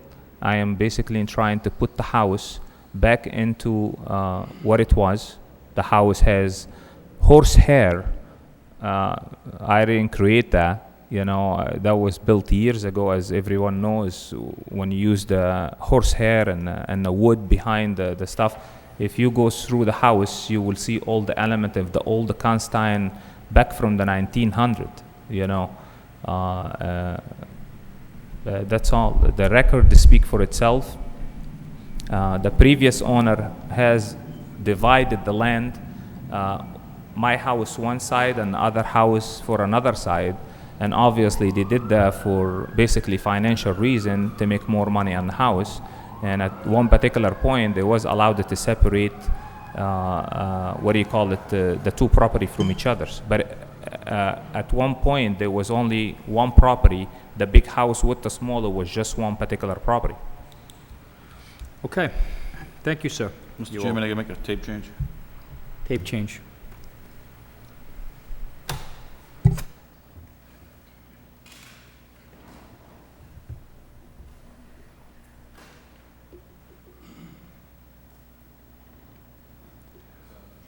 Okay, at this point, we will close the public hearing, and the board will deliberate. And we can ask any questions we want, whether to the building inspector or whoever you'd like. So, Bill? Thank you, Mr. Chairman. First question I have would be for the building inspector. We have a legal use sheet here. It was signed off by you. Can you explain what you're getting at here, Bob, with this notice? Well, basically, from our point of view, Chairman has pointed them out himself, admitting that he has no real serious structural background. I'm concerned about this front wall. The plan that was submitted here does not appear to be accurate. It's showing a bottom of the slope where there is no wall showing. There's a wall to the left side of the driveway and a small retaining wall to the right side near the stairs, but nothing in between. Yep. We've had a concern from day one about all the exposed foundations and the exposed footings from that porch that was rebuilt. I have some concerns about numerous other things that have yet to be addressed. I voided out all permits because I was unable to get any answers. The owner of the property is not a licensed contractor. I've asked him to get a licensed contractor and come in with a design that we can live with so we can finish this project. Tying in these walls is going to be a little bit unique. He's got two completely different sizes of block. At one point, we actually issued a cease and desist. He had a plan for the large block retaining wall done by a licensed structural engineer, but he wasn't putting that up at all. He was putting the smaller blocks up that you could purchase at Home Depot, which would not suffice because that wall is well over 4 feet. When we brought that to his attention, he took those down and he replaced them with a larger block. But tying these walls together, the pathway, this plan is also not showing a fence that was there several weeks ago. I don't know if it's still there or not. The depth of those footings, and they're not even level from what I could see because they've been tipped over, and he claims that they are 4 feet down, 8 feet down from below that, which is not very practical, and I don't see anybody actually doing it. But what we were looking for is someone with a licensed contractor to come in. We wanted to convey our concerns to them, let him tie all this in together and figure out how he's going to do that. And if he could do that to our satisfaction, and the board was willing to recognize it as a two-family, we would go along with that and also recognize it as a two-family. My understanding is the owner doesn't live there. Do you still live in Rentham? I see on your application, though, you've put down 148, box 148 in Sheldonville, Mass. You moved? All right, I was concerned about is the two different addresses. Today he says he's in Rentham, and the application says that his actually residence is in Sheldonville, Mass. That second means of egress was not there before. On his application, he said he was replacing an existing means of egress. The door that leads to that means of egress was not there before. There was a window there. The window was removed, a door was put in, and that second means of egress put in. There were some elements that did make it a two-family. There was a second kitchen up there, probably that's been going back for quite a while, and maybe a second bathroom, but those two elements alone don't constitute a second, make it two living units. My primary concern is that front wall and that it's addressed properly. My understanding is that the engineering office also has some concerns that have not been addressed to their satisfaction and brought up to date. I understand some minor points have, but some of the major concerns have not. I have not seen anything on paper yet. Due to that and a lack of calling for inspections during some of the work being done, the first floor was pretty much intact, but the second floor was gutted out right down to the studs, and we don't have any record of any inspections being done. Installation, sheathing, the whole 9 yards. So we're reluctant to just proceed and say, go ahead and you can occupy the building. The other concern I have is it appears in this package that he was granted 2 vacancy certificates from the health department. I don't know how those came about. But I'm a little reluctant to what, Bob? What they call vacancy certificates. Occupants. Those are in the package. No, these would be vacancy. Vacancy certificate is required that if a unit is vacated by a tenant, the landlord is required to call the Board of Health and to go in and inspect prior to the next tenant coming in to make sure that the unit's up to code. For all the obvious reasons, mainly it's health, and I noticed in the package that he has 2 of those, and I don't know how those ever got approved. But I have some serious issues with the means of egress, as you did, from the left side. If a fence were to be put up, only access from the fire and police department, because if that front entrance were blocked in any way, shape, or form, that building would not be accessible, especially if there's a fence put up there. It would take, in my opinion, either a structural engineer or some sort of architect, professional designer to tie all those walls in together properly, showing the backfill and showing how that the material put in there will sustain and hold the footings and the foundation in place.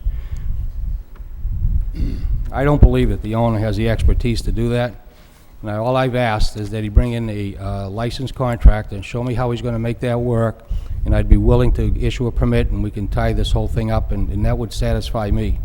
As far as that end goes, as far as designating it as a 2-family, technically it meets all the elements because of the means of egress. Now, we can't sign off on any plumbing. We never got any calls for any. Some of the plumbing on the second level, I was told, was illegal and had to be changed.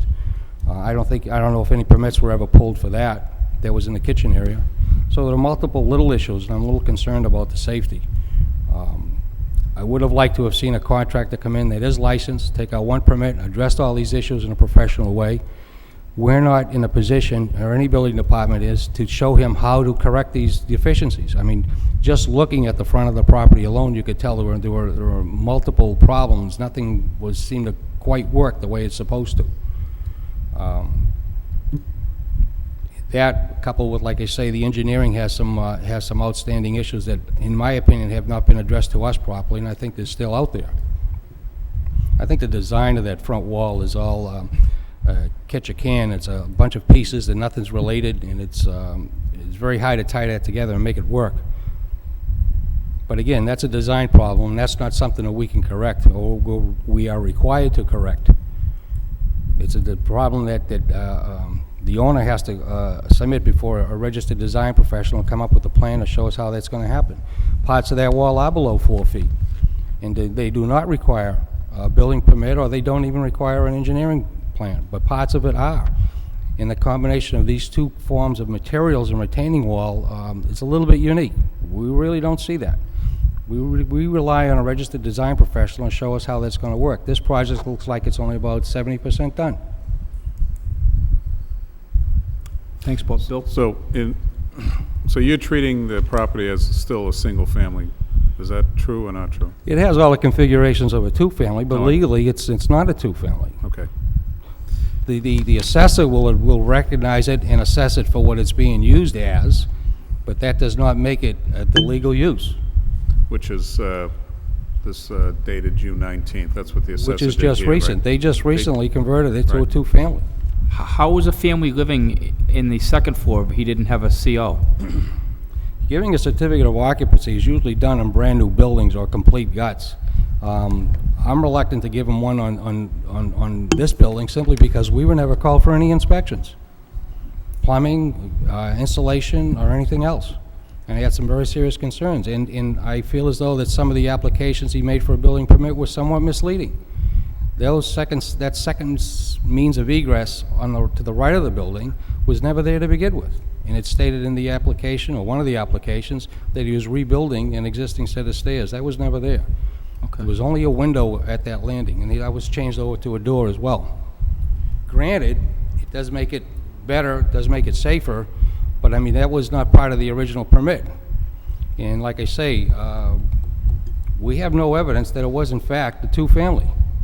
Maybe it had some of the elements, but it wasn't a full two-family that we can see. The fact that the assessor's office just recently recognized it as a two-family sort of confirms that. Okay. Anything else, Bill? Well, I guess I'm just trying to tie the pieces together. My understanding is it was purchased as a single family.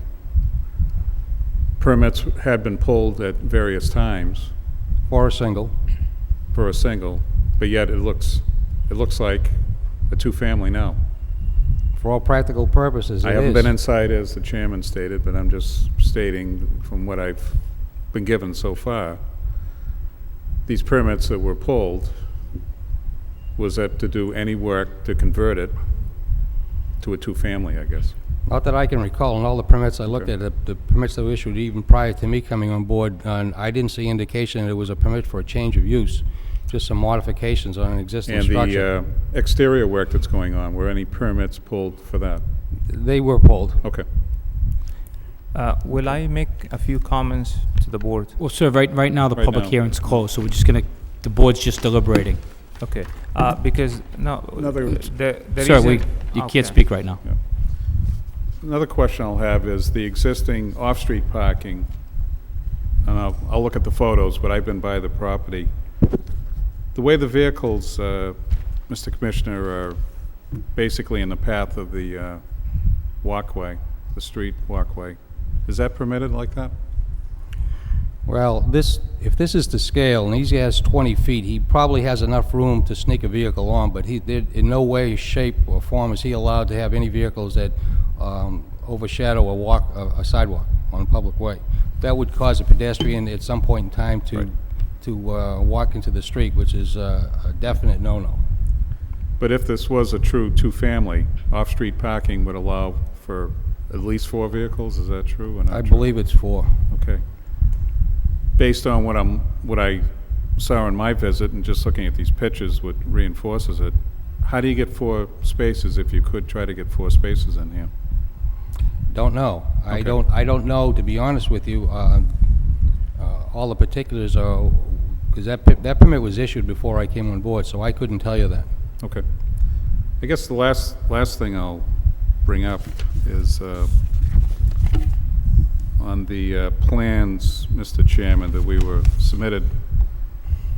It says at the top, current relief sought to convert the existing dwelling into 2 condex units, 1 in each floor. Now, what does that have to do with the application? I'd like to respond to that. Okay. Converting to a condo is something that's really out of our jurisdiction in the city. That is something that's done legally with condo docs and et cetera and fees, and that's set up illegally. Technically, we don't, generally speaking, we don't have any influence as to whether or not a unit is converted from a condo. If it's a 4-unit building converted to 4 condos, that's usually not our concern. And our approval, generally speaking, is not required. So I don't know why that's there.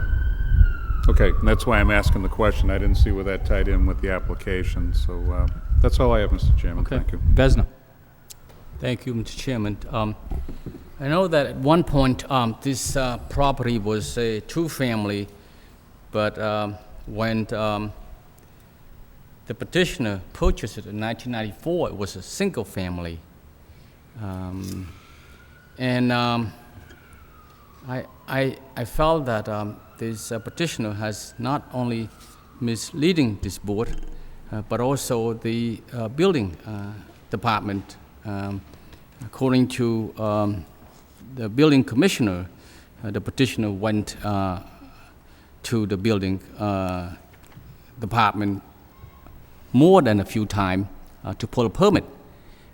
Each time he was pulled the permit as a single family. He stated before us tonight that he does not remember.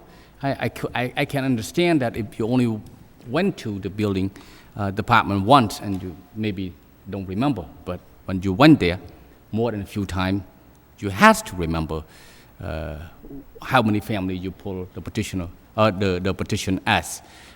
In this case, the commissioner stated in all those times he went, he pulled the permit as a single family. And, you know, I have a difficulty in support this petition at all.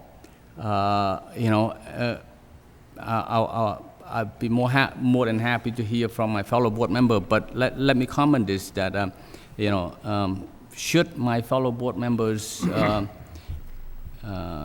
thinking about support this, I would like very much for this petitioner to address some of those concerns that the building commissioner brought up, such as, you know, having a licensed contractors to address some of those front vault and the egress area on the left side.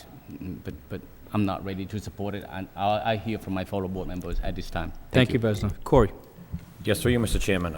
I share the same concerns as Mr. Noon. I mean, I was out there today. Frankly, the work that's been going on there is shoddy at best, okay? You're on the right track. The retaining wall, the smaller blocks basically is on the ground after one rainstorm. The fence that you've erected there isn't much better. I put my hands on that, it wiggled very freely. It's not in cement whatsoever. That can't beat the code. The commissioner stated some very, very grave concerns. You know, we heard over and over from you in the 40s, and the 40s was a two-family. Well, this is 2000. You're not allowed to speak now, sir. You're not allowed to speak.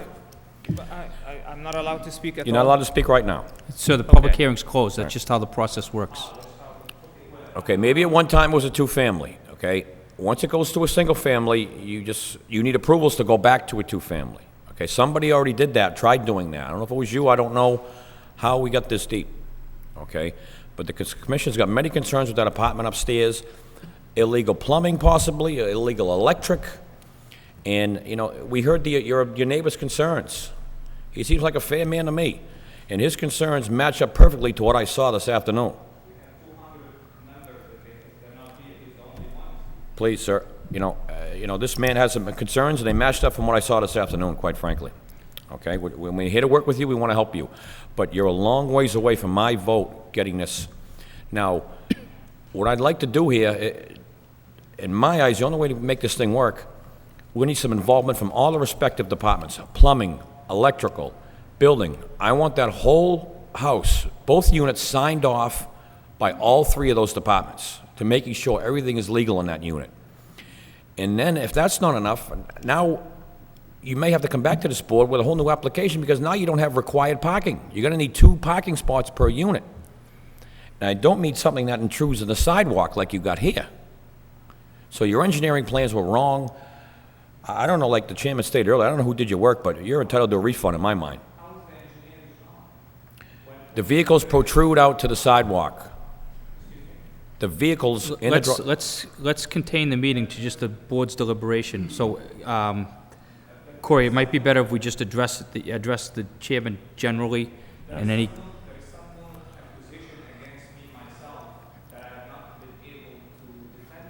So I'm going to give you the opportunity to do that now because you were presented with some questions. So I will give you that opportunity to address that concern. But then I'm closing the public hearing again. And that's how this process works. And we're not going to change the rules for you or for anybody else. It's just how it works. So you have to, if you're going to address the board at all, please do it from the podium. Excuse me, Mr. Chairman? Absolutely. Can we just ask all our questions and have them answer at the end? I have a couple questions too I want answered, so I just don't want to keep going back and forth. I would appreciate if I can defend myself from He's right. So I will give you an opportunity because people have asked you questions. So I will give you an opportunity to address this board, but Mr. Bienvenue's right. We should have everybody, all the board members have an opportunity to say what they have to say first. You've had your opportunity. I'll give you an opportunity again. No problem. So Thank if you you. just sit down, okay? That's all I, So, Continue. Mr. Commissioner, I don't know what we can do here. You know, I'd like to see all plumbing, electrical, your department in that house through and through, and make sure everything's legit.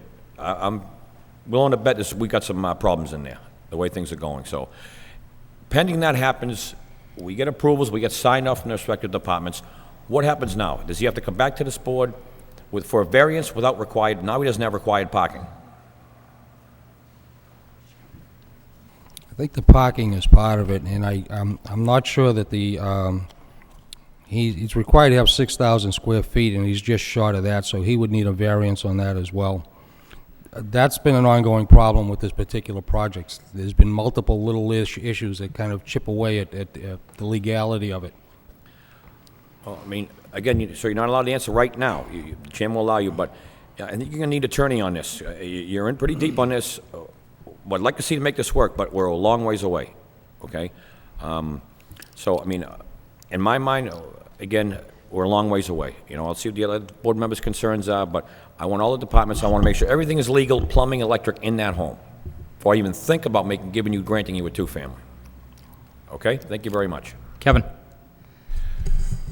I think all of my concerns have been expressed by the other board members. There are potential internal concerns requiring some inspections and sign-off, and there are clearly external concerns with retaining walls.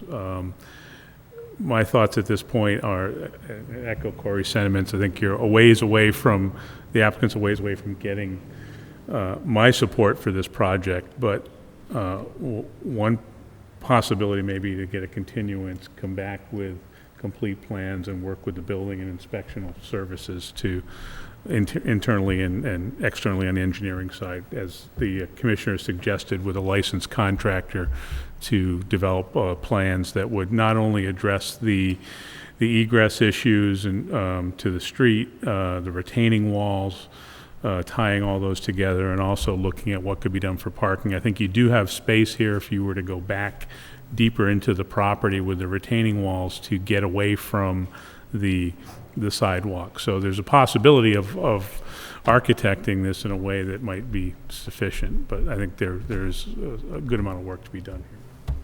Thank you, Mr. Chairman. Thank you, Kevin. Rick? Through you, Mr. Chairman. Mr. Commissioner, how long has this renovation been going on over there? Estimate. The project's probably been going on for 3, 4, 5, 6 years possibly. The file is approximately 8 or 9 inches thick. There's been ongoing issues with this. Some have been corrected, most have not. I thought in going back and forth, the best way to deal with this is to have him hire, again, a licensed contractor who's only works on 1 or 2 family. That works too. Not to say this is a 1 or a 2. And have someone come up and engineer a plan to correct this problem in the front. And I think proper inspections of what's visible now of the interior workings, the plumbing, the electrical, it would be appropriate as well.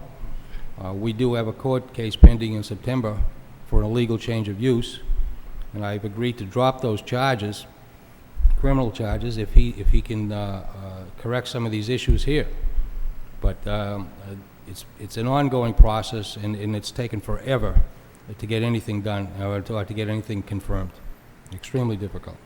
So legally, this is a single family, and I don't want to send any type of message out there that you buy them as a single, and you build them as a 4, and then you come in and ask for forgiveness. If you bought a single, you own a single, he owns a single. The gentleman said it's been a single since as long as he knew. The house out back was connected to that at one time, correct, or on the same property? They were all on the same lot, is my understanding. But I just want to let it be known, I don't think it's right that we allow people to buy them and make them into 2s, 3s, and 4s, and then come in and tell us we did our job wrong, or the building department did their job wrong, or because the assessor's been assessing them as a 4 for 5 or 7 or 10 years, it's legal. He legally bought a single family. The bank loaned him money on a single family. The bank didn't loan him on a 2, they loaned it on a 1.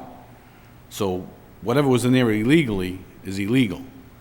I think by allowing this to go on, to let him make it into a 2, he doesn't have the parking, he doesn't have the land area. I think it sends a bad message out there that, you know, just buy them, do what you want with them, and then come to us.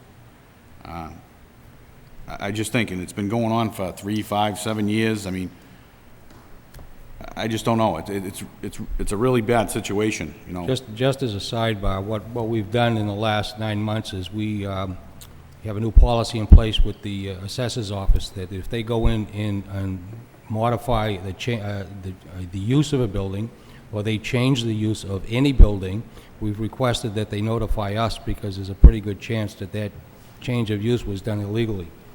And it's not just the use, but any physical or structural modifications that may have been made to the building as well. So we're aware of that, and we're trying to work even closer with different city departments, the assessor as being one, and that seems to work out pretty well, especially in the long run. I think we'll see some big benefits from that. I mean, if he has title to a single-family home, that's all he owns over there, as far as I'm concerned. And for us to be letting him put a 2 over there, he needs to meet all the criteria. He's in a TTF zone, he's allowed that, but if he doesn't have land area, parking spot, or any parking, means of egress, I mean, it seems like this has been going on, it goes on illegally, like the gentleman said, and he doesn't even have a C of O. Does he have a C of O to even be in there? I mean, No. he's pulled permits upon permit upon Not from permit. my department. And he has no valid building permits. I voided out all the ones that were outstanding because of the issues that weren't getting resolved in a timely fashion. It's just like absentee, it says absentee landlord. It just comes into town, he buys them, they do what they want with them. I just don't think it's right that the city has to suck it up and let him do what he wants after he's done all the illegal stuff. Maybe he was trying to do it the right way and maybe he got misled, but it's still a single family. That's all the bank ever loaned out on. If he would have told us that he bought it and he bought it as a 2-unit and now he wants to condo it, what happens if we let him condo it, he sells them off, and then they're junk boxes? The unit that you haven't inspected, they have a fire, the plumbing's leaking, whatever. I mean, I don't think it's right. I think it should be single family, that's what you own, that's what you own. Exactly, because we have no idea what's inside those walls. You don't. And None I think, whatsoever. you know, perfect example is they said he pulled out a permit to rebuild a deck, he took out a window and put a door in. I mean, it's just blatant making it into a 2-family. I mean, if it was already a 2-family, then those doors, all that stuff would have been there. Correct. That's why, looking at the deed, he bought it single family, and I think, you know, the board should send a message. You don't buy them as singles and build them out to what you want, and then come and ask us for forgiveness or for, you know, to make them into what they want them. That's just my opinion. Thanks, Rick. I agree with Rick more than anything else. I think that, you know, going out there, and I was confused, like I said at the beginning, reading the application, looking at the property, looking at the plot plan. The plot plan's inconsistent with the application. It's a plot plan, current relief sought to convert existing dwelling into 2 condex units, which is completely different than, asking to maintain an existing 2-family that, in my opinion, the applicant knew all along it was never a legal 2-family. I'm more concerned with the fact that there's 2 families living there in a renovated area without any permits pulled, and I'm concerned about the safety. In my feeling, there's a reason why people don't pull permits, and sometimes people don't know when they're putting on a deck, but when you're putting in a renovation, and you're putting in electrical wiring, and you're putting in plumbing, and you're putting in everything that you need to put in to put a 2-family in there, you know that you have to pull permits, not only 1 permit, but multiple permits. And if you don't pull the permits, to me, that's a reason why you didn't. You know, I'm not sure that I'm not going to go out and say that the applicant was intentionally misleading us, but he definitely, his answers to some of the questions were completely inconsistent with what his application says. And I don't see that, I wouldn't feel comfortable in having him comply with every requirement you make to make this a 2-family, because I'm not so sure it will ever happen. And meanwhile, it could be another 2 years, and everybody's living there, and people are living in conditions that could be extremely hazardous. And if there's a hazard or a fire in that house as a result of, you know, somebody doing something the wrong way without a permit, it could affect, you know, Mr. Frawley, it could affect the neighbor on the other side, and it would have been a simple enough thing to pull a permit if that's what you were doing. But, you know, he didn't. And this isn't, we've had many of these petitions before where people just simply come in for a change in the use because it's always been like that and everything's the right way and they've done everything the right way.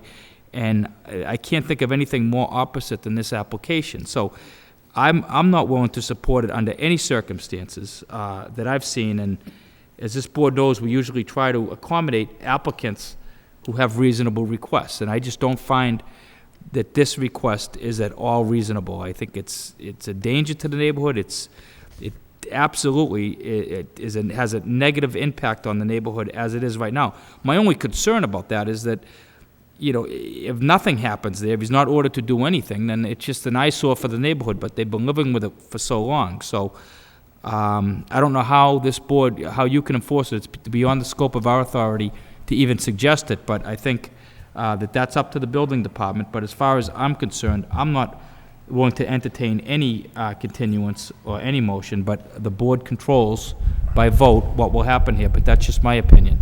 I did tell the applicant that I would listen to his concerns because questions were directed directly to you, so I'll give you that opportunity, sir, if you'd like to readdress the board, but I'm going to limit it to 5 minutes.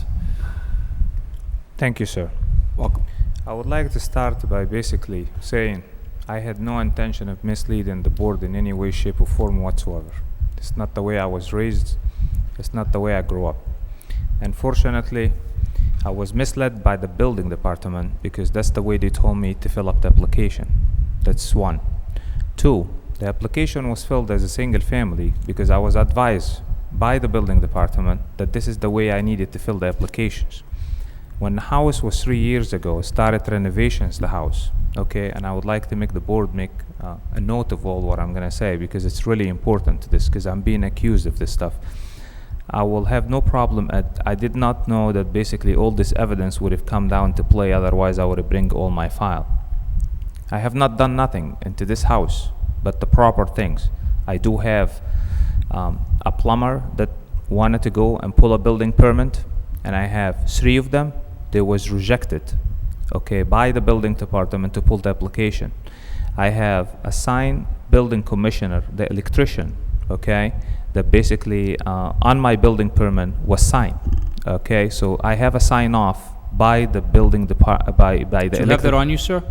I don't have it on me. That's why I am being accused of so many things, and I don't have the proper document in my hand because I didn't know that this is going to come to play When today. you did the renovation, and you for a two-family, did you pull the permits for Everything. drywall, for electrical, for insulation? Yes. And they were all checked off? And I have, what do you call it? The electrical is checked off. He called the electrical department not to have the electrical sign off, even that has passed. They stopped me for 2 months, and I basically called the state in Boston, basically, and they had no choice but basically to sign off. The same thing that Mr. Camacho is accusing me of basically being unlicensed. Okay, I just would like to let you know that I'm a builder and I own a company. Okay, unfortunately the company is suffering through financial difficulty because of our economy. So I was heading to a bankruptcy. I'm not going to lie to the board about that. So what's happening here? Do you have a GC license? I don't know. I have people that was working for me. They basically, like any other company that build houses for a living, I build $1 million homes all over the city, right in, what do you call it, in the North Shore area. Worcester, Franklin, Mass, Andover, and all this stuff. So I know pretty much what the code is, very good. Okay, and I can assure you that if I pulled, like I said, I'm being accused for basically doing improper work. I did not do that in any way, shape, or form, and I can challenge any person who would do that. Unfortunately, as the occupancy permit, the occupancy permit, when I tried to go pick up the occupancy permit, there was a phone call made by Mr. Camacho to the building, to the, what do you call it, to the Board of Health Department not to issue it. So I am facing a difficulty of trying to do when I'm meeting obstacle in a way. Okay, I cannot be doing what you're demanding, which is your safety that you're asking me for, when I have, on the other hand, the people is telling me don't do it, and in the same time phone calls and favors is being exchanged, okay, that basically, and then stops. When I called the state, that's when basically I find out my building permit, some of the stuff that I was requesting is started to be signed off. Okay, which is the electrical, It's been signed off. I have called, I have letters, was sent to Mr. Camacho. I have all the facts was faxed to him, demanded that I'm looking for an inspections, okay, and he is not coming. If he's not coming, that's not my fault, okay? So that's Did you one. pull a building permit? I pulled building permit for everything. The second means of egress that I've been accused by him that basically that I did not do it. It says on my building permit, I'm pulling a building permit with a means of egress for second floor, okay? And the person who shut the house down originally because of the sewer, you remember when I mentioned there was a sewer problem in the house? The city been in the house, so they know what the house and the conditions of the house is. Okay, if they think that I was doing anything wrong whatsoever, well, why they issue the building permit to begin with? Did you get a occupancy certificate? I didn't get the I didn't get the occupancy permit because it's in his hand. Well, what I'm asking you is, how did you move a family in without a certificate of occupancy? Okay, I was not been told that I have to have an occupancy permit with this. What I've been told is all I have to have is if the house passed the Board of Health department, I can move a family into it. All building permit that was pulled, okay, to the job. For the engineer for the concrete wall in the front, I already have a letter addressing that it was passed. According to the satisfactory of the engineer, I pulled the building permit, and they told me that if as long as I represent it to the building department, a copy, a letter from the engineer, the Dempsey Group, that it has passed, okay, which I have to represent anyway after the job is finished, then they are satisfied with that. As I stated before, a 4-foot wall, okay? You might see that some of the block was moved or whatever because that just basically the extra stuff is there. Any 4-foot wall, you do not need any engineer, any homeowner. You do not need a licensed contractor to do it in any way, shape, or form. It's a code. It's the law. I didn't make it. It's basically what it is everywhere in every department. Okay, And so you can check one more minute so you can wrap it up. Yes. The other thing that I wanted to basically make sure, just to basically to address here, I am willing to represent those documents in a later time if I was given the chance. The other thing that I wanted to say, that the board is basically taking the, the word of Mr. Frawley or whatever as a neighbor that he's been there, but if the record downstairs and as they have asked him that the particular property next door was basically one piece of property at one particular point, I didn't divide them, I didn't separate them. I basically, yes, I did buy a pre-existing single family. There was a 2-family before. I'm just trying to switch it. The single family that has all the, the existing preconditions of a kitchens and a bathrooms and a stairs and all this stuff. Anything else that I did beside there, like the stairs on the side, I pulled the building permit for that. I didn't cheat. I didn't do anything illegal. I pulled the building permit. If he think that should have not been done, then the building permit should have never been issued. But when you give it me and I'm working under the building permit, and the building permit was being pulled as a homeowner, and they know that I'm not living there. Physically. The house was off. There is nobody in the house. The house was basically rented just a few months ago. Okay, thank so you, sir. when the building permit, I cannot be accused of something. If the building permit was issued and the job was finished, what the licensed building contractor is gonna do? The job is finished. All I need is an inspections. All I need is someone to come and tell me it's okay. I have signed from the engineering office on my card, and I have a sign from the electrical department. I'm here today because I was basically asking to change this pre-existing single family that I purchased back into 2-family based on the record of the city hall downstairs, not based on someone who just said one word. I didn't do anything wrong. Like I said to the board, I'll be happy to have the whole entire board to come down to the house and walk through, and I can show you all the element that was a pre-existing condition, from a horsehair walls to whatever you would like to see, from a plumbing to Prekenstein's existing plumbing that has changed recently. I basically thank you for allowing me to basically speak for myself and to try to defend me, but I have not tried to, again, mislead any way, shape, or form anybody here whatsoever. And I apologize if this is the case, the way you look at it, but unfortunately, that's the way I was directed. Thank you, sir. Okay, any further discussion from the board? Yes, Mr. Chairman. Now, we all know there's several issues with this project. But the reality is, we have 2 tenants living in there without occupancy certificates. What do? Do we give the petitioner, we go, whether we approve or deny? I don't think we can approve it with the issues, the egress issues. I don't think we're in any position to approve this thing, that's for sure. Now, if we deny it, we have 2 families in there. So what happens now? We have about a half a dozen unfinished projects going on. What happens after we make a decision one way or the other. It's beyond our scope. That's not what we get involved in. That would leave that to the building department and the health department. Mr. Chairman, through you to the commissioner, how many families we have in this? One? One family on the first floor?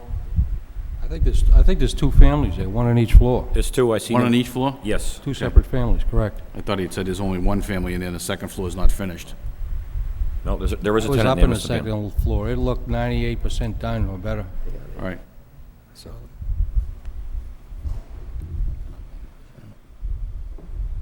Okay, any further discussion from the board? Okay, I'll entertain a motion. I make a motion to approve. I need a second.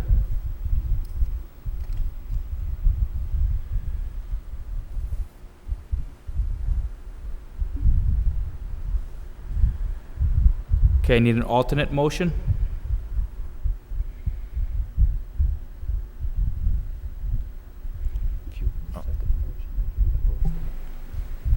I'll make a motion to approve. I need a second. Second it. Need a roll call. Mr. Bailey, deny. Mr. Belanger, Deny. Mr. Geary, Deny. Mr. Noon, Deny. Mr. Benvenu. Deny. Sir, you've been denied with 5 votes. Thank you for your time.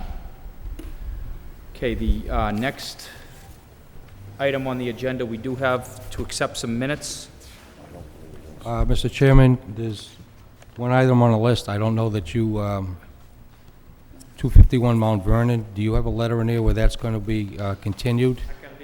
Yes, sir. You can. Do they have to sign, Thank he you. has to sign anything, Corey? I'm not familiar with the process. No? If I wanted to basically... Sir, I have to interrupt you, I'm sorry, but because we've already started another process, I can't even respond to what you're saying. But I can just tell you generally, any questions you have, you can call the building department tomorrow, and he'll be able to answer them tomorrow morning. Thank you. Thank you, sir. Okay, we do you have, have a you're right, letter Bob, on we your- did have, I thought I brought that up, but it probably, Or did we? Or did I miss that? this is Mount Vernon, right? Yeah, they're missing, the city's missing some information, I believe. There is a letter I've seen, I just can't dig it out, where they asked it to be continued because there's, Okay, let me just open that up. So the next item on the agenda is, do you have that? Next item on the agenda is, thanks, President, is ZB 2006, number 47, administrative review of previously granted relief, the City of Lowell DPD 251 Mount Vernon Street. And there's conditions that we imposed on January 28, 2008 during an administrative review to revisit the petition within 6 months. Original application granted to substitute non-conforming use of storage warehouse to musician studios with M4 zoning district. And I did see a letter that we had in our pile asking to continue that matter. I apologize, Bob, I had it in mind as well, but I just don't know what I did with it. And this is to the Zoning Board of Appeals, dated July 22nd. Dear members of the board, I am writing in connection with the above referenced special permit and variance. The board has requested a 6-month status report on the project. At this time, the project has not gone forward because there is an activity and use limitation recorded on the property, which was recorded in connection with the renovation of the adjacent school. The city has obtained the report of an expert which should allow the removal of the activity and use limitation and therefore allow the project to proceed. Information from the city indicates that Modification will occur shortly. In contemplation of that activity and use limitation, modification occurring, the prospective owner and developer of the project will be filing an application to amend the special permit shortly. Thank you for your time. So I'm reading into this that they are requesting, by this letter, a continuance, and so I'll entertain a motion to continue this for a period of, how long do you think, Bob? Well, I think the building is vacant, Mr. Commissioner, at this point, so I think 6 months at least. 6 months or earlier, we could say, and they can come in once they get their information sorted out. Yeah, I would go with 6 months, and then we'll see where we are at that point, or earlier. Yeah. So I'd entertain a motion to continue the administrative review for a period of 6 months.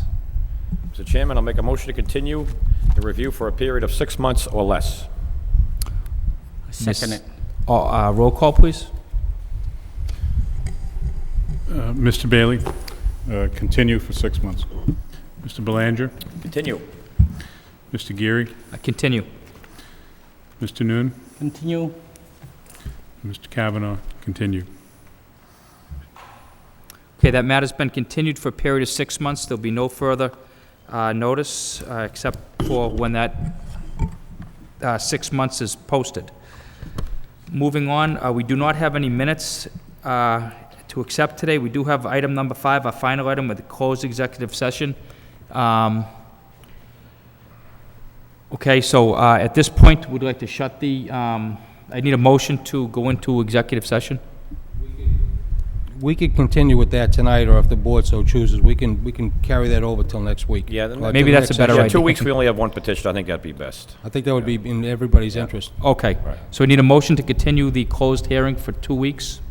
Mr. Chairman, I'll make a motion to continue the closed hearing till August the 11th. And I need a second. Second. Roll call, please. Mr. Bailey, continue. Mr. Belanger, Continue. Mr. Geary, Continue. Mr. Noon, Continue. Mr. Benvenu. Continue. August 11th. So that closed session hearing will be continued to August 11th. And I think that concludes the public hearing, and I need a motion to adjourn. Mr. Chairman, I'll make a motion to adjourn. All in favor? Aye. Aye. Meeting adjourned.